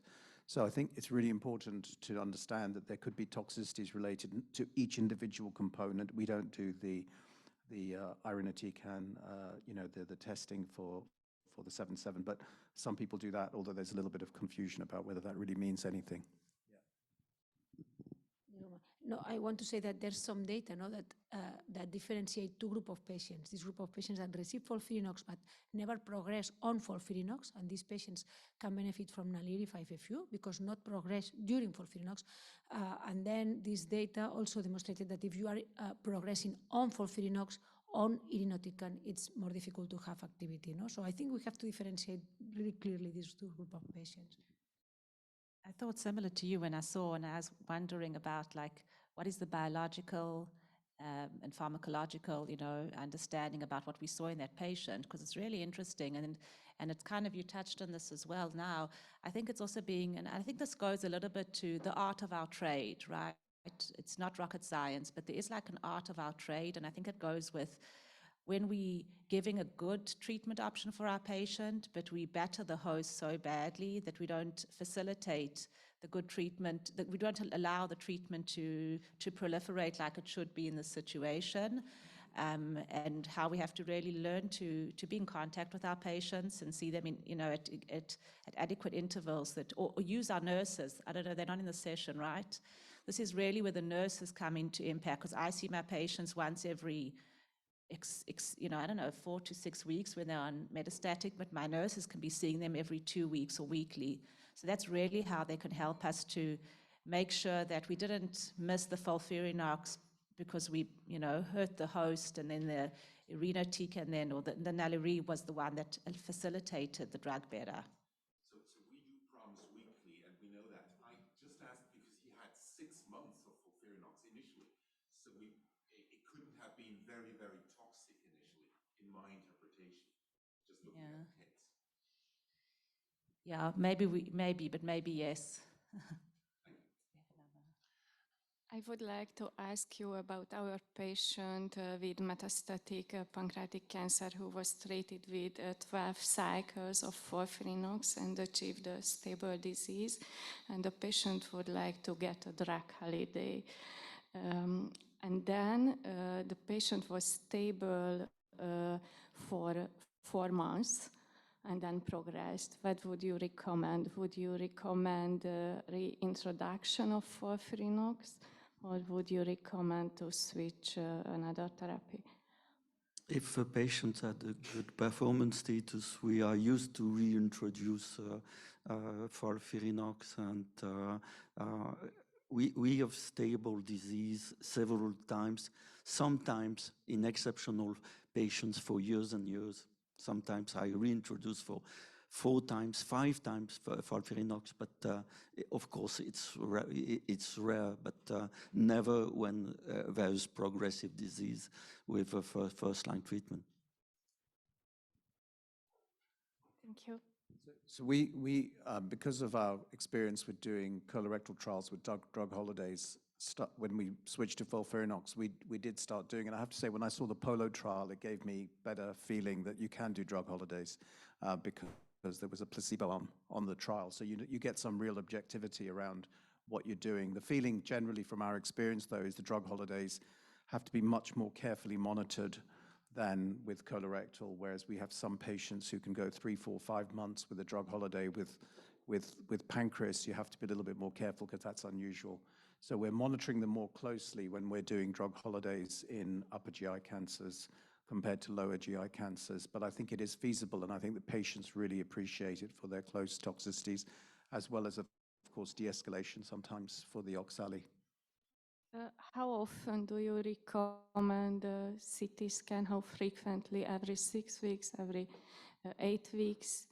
Yeah. So I recommend 8 weeks generally, but with colorectal we're doing it at 3 months, but 8 weeks for upper GI tumors. Yeah. Sometimes 6 if I'm a bit more nervous. Yeah. We also recommend 8 weeks. I have a comment on the POLO trial. There's an interesting point in the placebo arm. After stopping FOLFIRINOX at 4 months and 8 cycles, then there's still 11% response in the placebo arm. So that means that the response on FOLFIRINOX is ongoing, and you can stop FOLFIRINOX probably without risk. And this was demonstrated by the trial that presented Julien Taïeb. Absolutely. We have to move on to stay in time. Thank you so much for this active discussion. Thank you. Let me announce the last speaker. We're very curious to hear the recommendation for treatment of pancreatic cancer in the year 2022. So new ESMO guidelines Reset Up, and I'm happy that Thierry Conroy, the leading author and the leader of this consortium, is our guest today and will give us an overview. Thank you for. Thank you very much. It's a real pleasure to be here in this very interactive and well-organized meeting after 2 years of video conference, virtual meeting, and so on. So I have no conflict of interest, and as you can see, we organize through the ESMO a large consensus with different radiologists, medical oncologists, gastroenterologists, surgeon, biologists, and so on, to recommend these guidelines, which should be published within 2 or 3 months. And this is unpublished data until now. So the diagnosis workup is the same. The important point is to recognize those patients who should have a germline mutation test. It's also important to ask to stop smoking, if possible, before surgery to correct diabetes, and to detect also rare family history for chronic pancreatitis, but also interview for breast cancer, ovarian cancer in the family to detect BRCA1, 2. So in the initial diagnosis workup, biological assessment is the usual one for any cancer. The unique important point is CI99, which has a prognostic value, and we recognize the threshold of 500 as a poor prognosis factor. An important point is the quality of the imaging, and in particular the quality of a CT scan, which should include thorax and must be reported if necessary in the month preceding the treatment. The images should include the 3 phase: pancreatic before injection, arterial and portal venous, with appropriate timing of contrast agent injection to obtain a good image quality. Pancreatic MRI should also improve the quality of workup, and is important to use before surgery. And of course, when CT scan cannot be performed, is inconclusive or for cystic lesion of pancreas. So we think that MRI before surgery can detect hepatic or peritoneal metastasis, and all the results should be incorporated in standardized reporting templates. As it was said yesterday by several speakers, we do not recommend PET scanning for all patients, but only for specific cases in selected operable patients. So sometimes pancreatic cancer could be asymptomatic and can be incidental findings like kystic tumor and IPMN. But in this slide, you can see when there's no metastasis and localized pancreatic cancer, we recommend to perform at least hepatic MRI, and there's no need for biopsy when it's a resectable disease. It's the same as in the previous guidelines, but of course we recommend also biopsy for borderline lesion for locally advanced disease, and to biopsy preferably a metastatic lesion when there's a metastatic disease.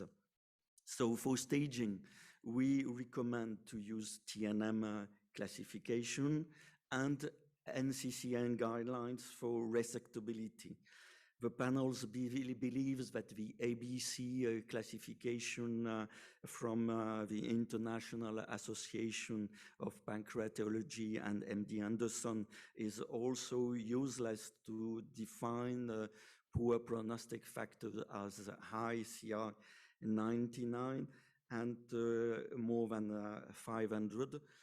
And regional lymph node that could be accessed by biopsy, and the performance status 2 is also a poor prognostic factor. We, as it was stated this morning, in advanced disease, the factors defining a worse prognostic are well known, including synchronous metastasis, high CI99, and lower performance status and lower albumin level. So for diagnosis and pathology and molecular biology, a biopsy is mandatory before any treatment in locally advanced borderline and metastatic disease.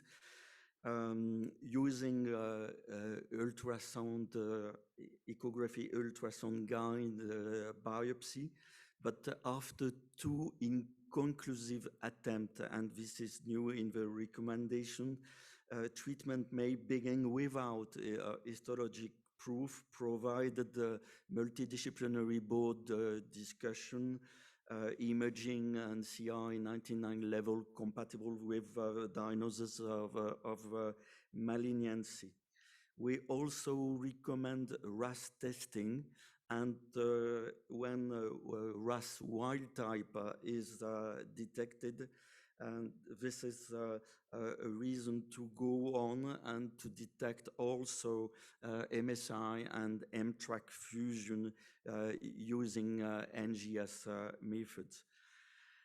An important point is all patients with localized disease should be discussed in specialized board meeting with imaging and surgeon expert, because you've seen yesterday that resectability concept and decision is may be different from a team to another, so it's important to have expert opinion for localized disease. So we turn now for recommendation for surgery. First, tumor board discussion. We endorse the NCCN guidelines for defining resectability and ABC criteria. This is unchanged. A resectable tumor has no arterial tumor contact and no tumor contact with superior mesenteric vein or portal vein more than 180 degrees. We recommend MRI before surgery, as it detects roughly 20% of liver metastasis in patients with normal CT scan.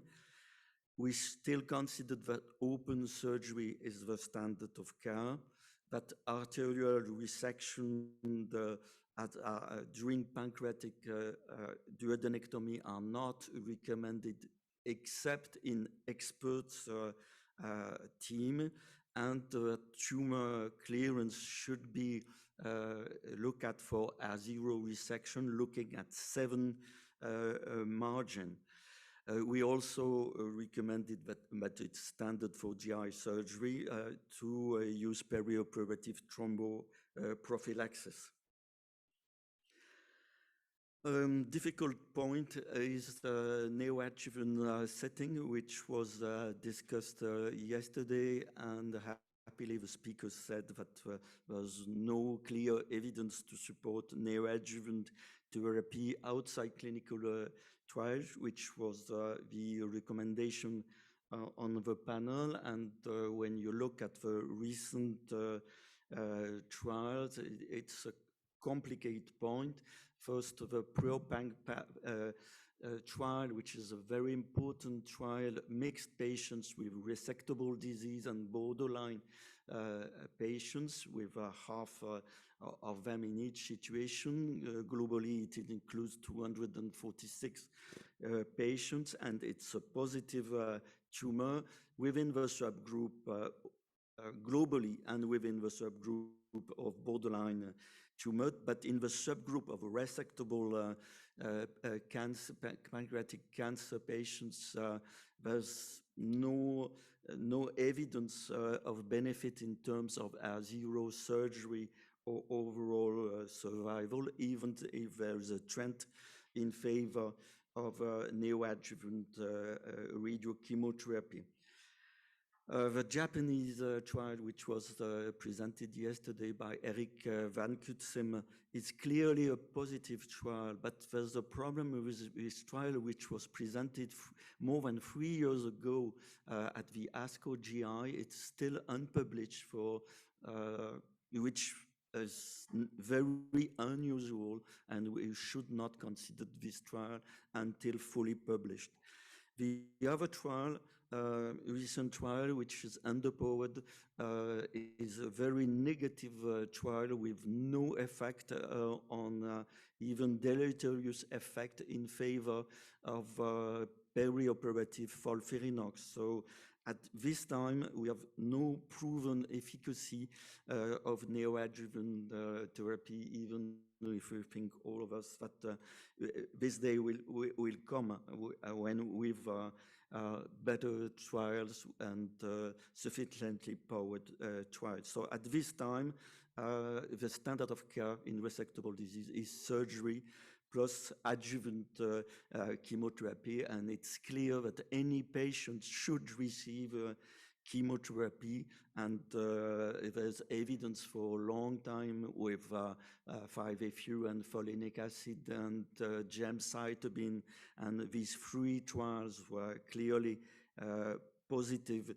2 are statistically positive, but the Japanese trial, which is a small trial, has a trend, but it's not a positive trial. But even with 5-FU or gemcitabine, adjuvant therapy is efficient. So the second point is that we still recommend FOLFIRINOX as a level 1 evidence of efficacy, and GEM-CAP is the second choice if there's clear cardiac contraindication to FOLFIRINOX, and adjuvant gemcitabine should be limited only in frail patients, and there's no indication for adjuvant chemoradiation. So this is based on the recent trial. You can see that looking at DFS, all the trials at the same DFS around 11 to 13 months in the gemcitabine arm, but it's also clear that in the 2 more recent trial, APACT and Prodigy 24, the overall survival rate at 5 years and the median overall survival had increased in the gemcitabine arm, and this is due, of course, to treatment of metastatic disease, of relapses, and access to first and second line treatment. So when you look at the trial with overall survival benefit, there was an improvement with time, especially in the Japanese data, S1 versus FOLFIRINOX. There's a project 5-year survival of 44%, but the median follow-up was shorter than 5 years. But in Prodigy 24, with follow-up more than 5 years, we have the same results with 43% survival at 5 years. This is the ESMO recommendation because S1 is not accessible, is not available in Europe and was tested only in a Japanese population. So looking at the more recent trial, GEMCAP has also overall benefit in survival and is the second choice when FOLFIRINOX is not possible, and it's a rather rare situation when you wait sufficiently longer after surgery, patients being in better performance status.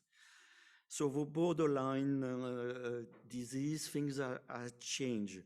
Of course, all this rather rare situation, all patients should be discussed in tumor board meeting. All of us know the definition of borderline cancer, and this is the NCCN classification looking at venous and limited arterial involvement. As all these patients has a high probability of R1 resection, we recommend neoadjuvant treatment due to limited data from recent randomized study. But we should consider first inclusion in clinical trial when possible. And after neoadjuvant treatment, all patients without progressive disease should undergo surgical exploration because it's clear that imaging can overestimate the extent of a tumor, and it's very difficult after neoadjuvant treatment to know what is residual stroma and what is active tumors. So surgical exploration in patients with no progression is the standard of care. So the recommendation to use neoadjuvant induction treatment in borderline resectable cancer is due to the first two studies. The Korean study, first author is Young, comparing surgery to chemoradiation with gemcitabine followed by surgery. This trial was interrupted after interim analysis because there was a clear advantage in R0 resection and median overall survival. So it's a clear positive trial. And in the PREOPANC study, they plan there was a pre-specified subgroup analysis for resectable disease and for borderline resectable cancer. And for borderline resectable cancer in the 2018 and the 2092, it was published a few weeks ago. There's also a clear benefit in median overall survival in favor of first chemoradiation with gemcitabine. Same problem for the Japanese data, and we're also waiting for the final publication of the American study from MD Anderson and the Alliance Group, which suggests that stereotactic radiotherapy do not add overall survival benefit to FOLFIRINOX, but the median survival in the FOLFIRINOX arm seems to be interested. So within the panel, our recommendation is to use FOLFIRINOX first as induction treatment to discuss in tumor board chemoradiation, and maybe we have to wait the ongoing randomized trial, but maybe use chemoradiation or to discuss chemoradiation after FOLFIRINOX. But we recommend induction chemotherapy despite the two randomized studies, which are underpowered but have had clear for benefit and do not use upfront surgery. In locally advanced disease, the new point is the concept of conversion therapy, and in some patients, downsaging obtained by the new chemotherapy regimen can downstage the disease, and some patients, maybe 25, maybe 30% of the patient resectable with good results, and several meta-analysis also demonstrate that induction therapy is feasible and can facilitate resection and improve survival. Both regimen nab-paclitaxel plus gem or FOLFIRINOX can be chosen with equivalent result, and patients should be assessed for resectability with a CT scan every 2 to 3 months, and then discuss in tumor board discussion. We do not know if adjuvant therapy after neoadjuvant is efficient, but it's an option. So in the diagnosis of a pancreatic carcinoma, the main point is adequate staging. In resectable disease, surgery plus adjuvant chemotherapy. In borderline resectable tumor, neoadjuvant chemo plus or minus chemo radiation. In locally advanced chemotherapy first, then assess resectability in feasible. In metastatic disease, these are the recommendations. The treatment depends on performance status. In performance status 0-1 with normal bilirubin, FOLFIRINOX or gemcitabine nab-paclitaxel are 2 options. For patients for performance status 2, gemcitabine monotherapy can be considered, or gem plus nab-paclitaxel depending on the comorbidities. In patients with performance status 3 or 4, palliative care is recommended. We recommend to evaluate by imaging every 2 or 3 weeks, as we discussed earlier, with clinical status and CI99. For second-line treatment, as it was discussed this morning, we considered that nanoliposomal irinotecan with 5-FU leucovorin, which was evaluated in a phase 3 study, can be considered. There was discussion within the group in the data of oxaliplatin, which are clearly controversial, and this is the case-to-case discussion. Again, for patients with performance status 3 and 4, palliative care is recommended, as the risk of chemotherapy is outweigh benefit in this setting.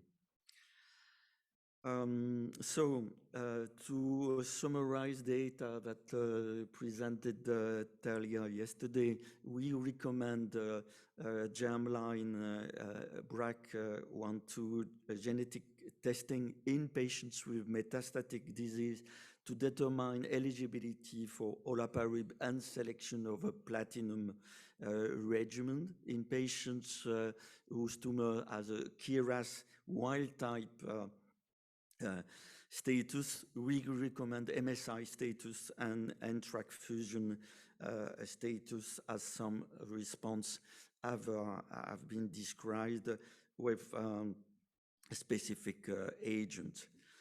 So the treatment algorithm is it's difficult to read, but it was clear that the new point is use of olaparib and use of nanoliposomal irinotecan with 5-FU at second-line treatment.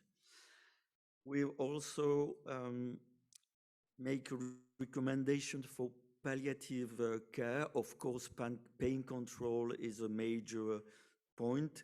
It's clear that biliary stenting should be performed before any imaging, and we recommend endoscopic methods.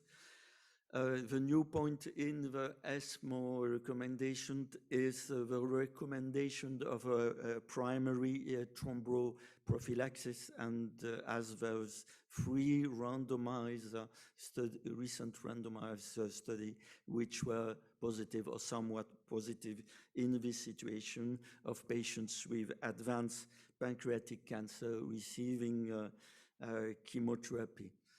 There's no change in the surveillance data, despite what we say yesterday, and we, at this time, we considered there's no randomized data and no clear data to recommend regular follow-up, but there's very recent data from the Dutch study which is in favor of this recommendation, but in the ESMO guidelines at the end of last year, we considered there's no evidence of overall survival benefit. So we have seen together the main points, importance of the initial workup and dedicated imaging protocol, which are detailed in the guidelines, and to incorporate all the results in standardized reporting templates, which will be very useful for tumor board discussion. We recommend liver MRI, use of identification of margin to determine A0 resection, no change in the adjuvant setting, new recommendation for RAS testing, and if RAS wild type, go to MSI and complete NGS exploration. Borderline tumor change for neoadjuvant treatment, room for conversion surgery in locally advanced disease, germline testing for BRCA1 and 2 in metastatic disease, and primary thromboprophylaxis in advanced disease. These are the main change in the ESMO recommendation. Thank you very much for your attention. Thank you so much. It's a privilege to attend the world premiere in presenting these ESMO guidelines to 2022. So I think there might be some questions from the audience. Talia, as you're here, can you give us some hands-on advice how you would recommend, now we have the guidelines, to do a BRCA mutation testing in every patient, at least in the metastatic setting? We know there is a long turnaround time, but so how do you handle this? So the practicality, and then there's so many different countries with this issue, and we're lucky because we're riding on the breast and ovarian data, or the breast and ovarian management. So if your country is already testing BRCA for ovarian and breast, and it's mandatory, and they facilitate a fast track, for example, in our country, as an oncologist, we can give an explanation of genetic testing, and then there's a reflex testing in everybody sent, and only the positive patients are then referred to genetic counseling. Otherwise, it's a bottleneck, and it's impossible to facilitate turnaround time for genetic testing for whatever syndromes. So I think most European countries are trying to go for that. So it's really, as a GI oncologist, to learn what your breast and ovarian colleagues are doing, and to try and get into that system. That's one kind of just general. Then the question is, when we're becoming so select, obviously the best thing is to do germline testing. That would be the best thing, but we have to be practical. So in our country, we do germline testing. It's reflex. I explained to you how it happens. It's for all our patients. And turnaround times are about 2 to 3 weeks. So it's very acceptable. What happens though in countries, and that's most of the countries, it's not like that. And then what do we do about, can we use somatic testing that we're doing anyway for the patient, because we're looking for other alterations to facilitate this? So this is kind of the question. The holy grail is to do germline testing, but from a practical point of view, sometimes we have to have maybe some of the academic centers that work in have a somatic panel, and we can just add the BRCA there, and that makes the most sense. It's not perfect. Sometimes you can, but it's very rare today. You can sometimes miss some of the BRCA genes, but it's very, very rare today for that to happen. So from a practical point of view, for a lot of the countries, I think that we may be going towards that. Another thing that's a good option, if we look at our lung cancer experts, so originally they had 1, 2, 3 actionable mutations. So what did they used to do? They used to do PCR for this mutation, that mutation, that mutation. What happens is that from a financial point of view, from cost effectiveness, it actually makes more, when you've already got about 3 to 5, and I keep a bit of a range there of actionable mutations, it actually makes much more sense. Instead of doing these PCRs, you're wasting time, you're wasting tissue, is to do a NGS panel. So our MOH has accepted that over about 4 actionable mutations, they just give an NGS testing panel, like a very wide panel, because financially it doesn't make a difference to the payer. And then we're getting a lot of information, but this happened through the lung cancer and how it evolved and how they had so many actionable mutations. So it's like a piecemeal versus going for a more global attempt. So I think we're going in that way, right? We've got ANTREC, we have, KRAS is coming in, we have MSI, right? MSI and BRCA are germline, but we have to be practical about how we think about these things. So I think that that's where, if you ask me where we're going, I hope that in 2 years' time, and I think that's reasonable, right? Thinking about all those upcoming clinical trials that have very nice data. We'll probably have about very small, right? These are very small actionable mutations we spoke about, but then we'll probably have about 4 or 5 actionable mutations, and hopefully we can teach our health payers that it actually, and that NGS is going to carry on going down, that this will be the way forward. So yeah, it's not perfect for germline BRCA, but it's perfect for the real world.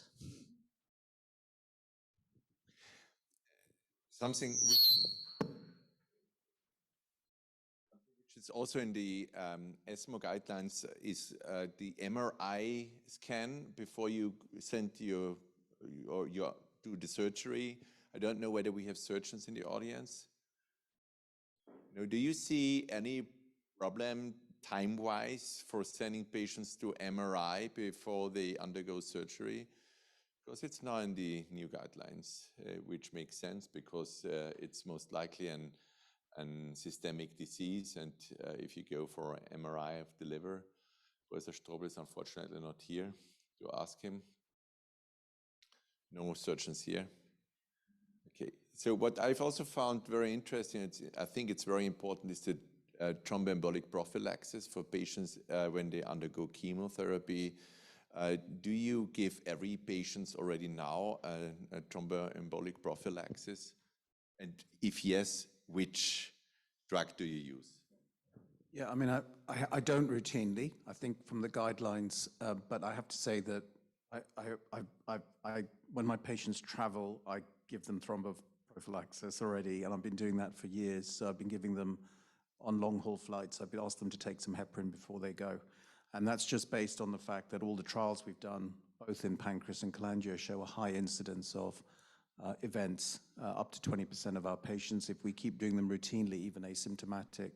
The temptation is to move to, we call them NOACs, DOACs, oral therapy, but then there's also a higher bleeding risk. So I was going to ask the question about, did you have a choice of thromboprophylaxis? Because obviously the oral ones are preferable, but the problem we see is that we do see a higher bleeding risk with them. So I'd be interested to know what other people are doing in this context. Teresa. Same. Okay. The same. So we should at least consider it, right? Okay. Is there a recommendation from Yes. ESMO which type of thromboprophylaxis, or just leaving it open? We did not discuss that point, but out of a 3 randomized study, 2 were done with oral treatment with, as far as we remember, no significant increase in the risk of bleeding, especially in the one who had, was published only in a subgroup of pancreatic cancer. I think is the FRAGEM trial, but I'm not completely sure. But there's three trials with 2 with oral treatment, which demonstrated it was safe.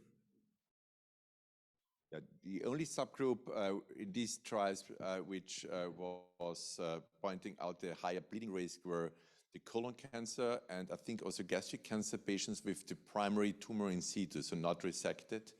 It was not true for pancreatic cancer. So there was the risk-benefit ratio was clearly in favor of the benefit. I think it's also new tumors because of the Yeah, hypertension. that's true. Are there any questions? I've got a QA question from your discussion about molecular testing. So one of the things we've done is we've been part of Precision Panc, which is Andrew Bankin's initiative in Glasgow. And we've really struggled because a lot of our diagnostics, because we're looking beyond the 3 or 5 mutations, we're looking at whole transcriptomics and everything. And I think research centers and academic centers should be thinking about doing wider testing to help the world move forward, as it were. So what we found was our QA on EUS for locally advanced disease was really very poor for the transcriptomics. So we had a very, very high failure rate, and then you lose out testing that tissue for the other things that you should be testing for. So I just wanted some thoughts about where do you think this is going, because our failure rate for EUS fine needle aspiration is greater than 50%. If we do fine needle biopsies and we take 2 biopsies with a slightly higher risk of FNB, which is what we're doing now in our institution, it's a little bit better, but I would still say probably 1 in 3, 1 in 4 are failing QA for nucleic acids or NGS panels. So what do we do in this situation? Because we really want to contribute in this sense.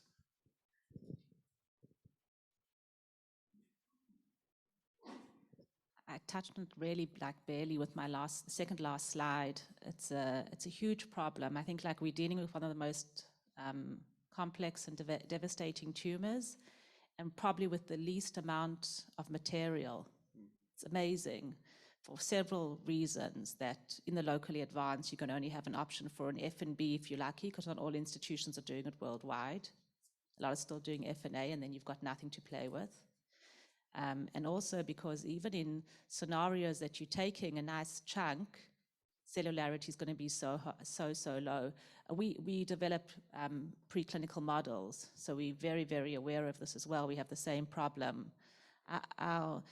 We have a few model systems from the FNB, but it's very, very difficult. It's almost impossible. So it's really only from a core needle biopsy. I think that's a little bit the difference between the Canadian versus the UK trial. Maybe at this stage of quality assurance, diagnostics, and maybe it's highly ambitious to go for the locally, for that, you know, not go for, Gallinger's group went for the metastatic side. So that's the difference. And they've got, actually, if you look at their data is actually quite amazing on, you see, what we're speaking between us is just to bring everybody into the conversation, is these are 2 very, very high-powered academic groups trying to do very intensive genomic analysis of tumors to align and to guide treatment decisions and to learn from the biology, even if we can't do it. First of all, both groups are having a hard time getting pharmaceutical companies involved and getting drugs. So even if they find like an amazing actionable mutation, getting the drugs for those individual patients is very hard, even for these high-powered groups. So it makes us all feel how tough it is.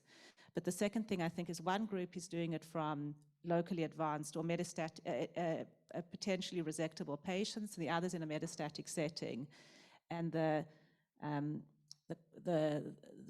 not the turnaround times, because that's due to the genomics, but really the quantity of the sample, the initial sample, and the ability to really capture it and to capture the DNA that has enough tissue for deep genomic analysis. This is whole genome sequencing and transcriptome analysis is very limited in a patient when you take an F and B. F and A, you don't have to think about it even, versus core needle biopsies that we're getting a really, really nice count there. So maybe like it's good where that study is going, but it's going to take longer. And I don't know what, and maybe like we are starting to think about cell-free DNA in these scenarios. And cell-free DNA liquid biopsies, so tissues that we have these cell-free DNA fragments, and they can be, and they're in the system. And this could be a really novel and really important point for pancreatic cancer because of all these additional problems that we have in understanding the biology. And what's really interesting is that there's methods today that you can take from plasma, and you can take the section that you need for the transcriptome, for RNA, you can take a section that you need for the whole genome sequencing, for methylation. There's companies that can, from 2 ml on the same patient, can dissect each section that is needed, and then that will be sequenced, so we can really learn to utilize this very limited source that we have in the most optimal manner from a very sometimes small source, even 2 ml. So like that's the studies that we're starting to get involved in. I think hopefully that will be But important to say, despite all this, we as a community, not me, have done really amazingly in sequencing pancreatic cancer. This is one of the tumors that really had very impressive work done by these people, these groups and other groups as well. And it hasn't really led to treatment, but the biology and understanding is there. And this is really an important effort despite all these problems. Thank you so much. We are running out of time.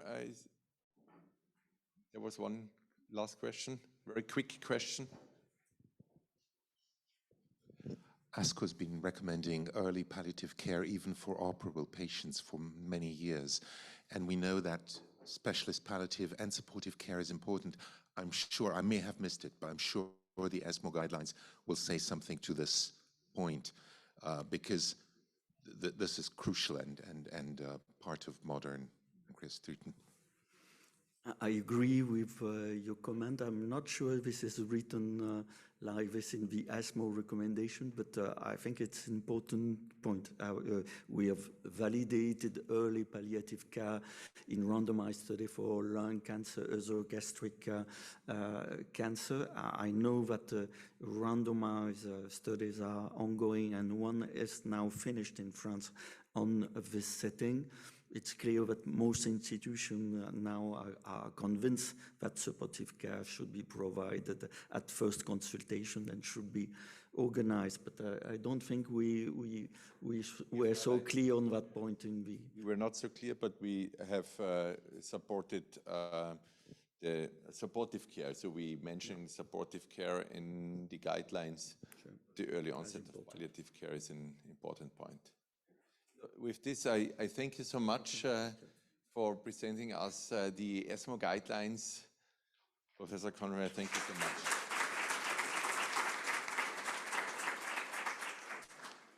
So this is already the end of the 6th Pancreatic Cancer Academy. We are at the end, and I would like to ask Professor Zielinski, but also Mr. Rivicino to come here to say some final words. In the meantime, I would like to ask you for the questionnaire. Please fill out the questionnaire, which is in the front.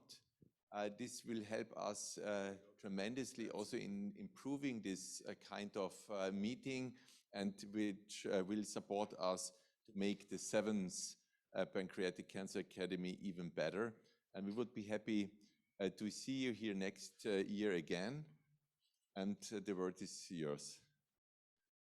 Okay. Good morning. First of all, I would like to thanks the organizer for the format of this event. As was telling somebody yesterday night, it's one unique event where doctors, patient advocacy, and nurses convey together to discuss the issue of pancreatic cancer. It's not that common, so we have to really thank for this opportunity. And that's one thing. During the conversation that we had in our session, first of all, the quality of the presentation was outstanding. I know that we were running on 2 different rooms, but I can tell you there was a big improvement since the last edition, 2019. And we're already working to improve the next edition. So the quality of presentation of the patient, I mean, the recording is there. I invite you to watch the presentation, and you will give a better appreciation to my words. So the presentation of the patient is the most important thing. I mean, we work, we commit our time to trying to give them better opportunities, hope. So, and we will continue to work for that.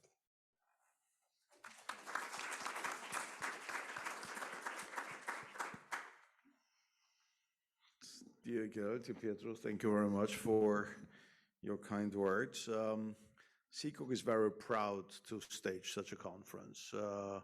We're not only proud because the format is unique, as you mentioned, Pietro, but although I'm always very skeptical about the word star in science, I think because, I mean, there's no star scientist, right? There are only very bright scientists, but there's no star scientist, right? We did have truly stars here.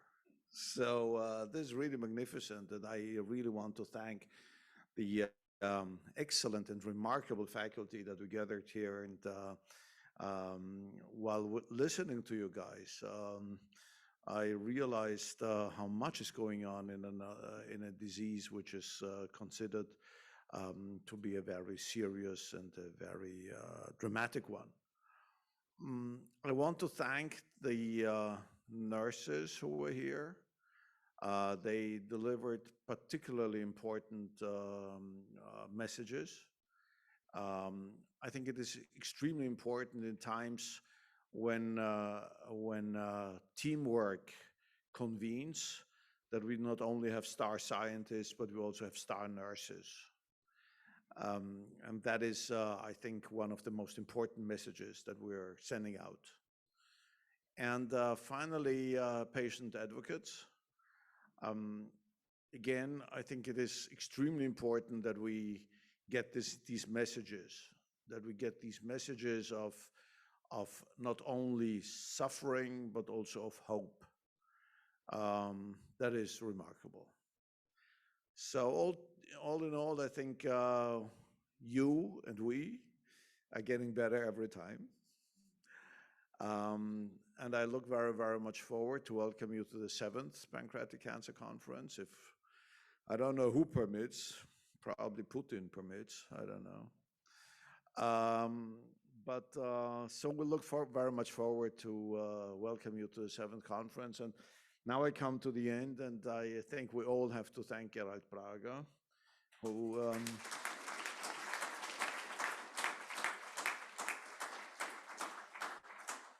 has another aspect in that he's a superhuman being. Thank you very, very much. We'll look very much forward to welcoming you here. Have a safe trip home. Stay healthy and safe, and whatever there is you might wish to you all in the interesting times in which we're living. Thank you very much. All the best.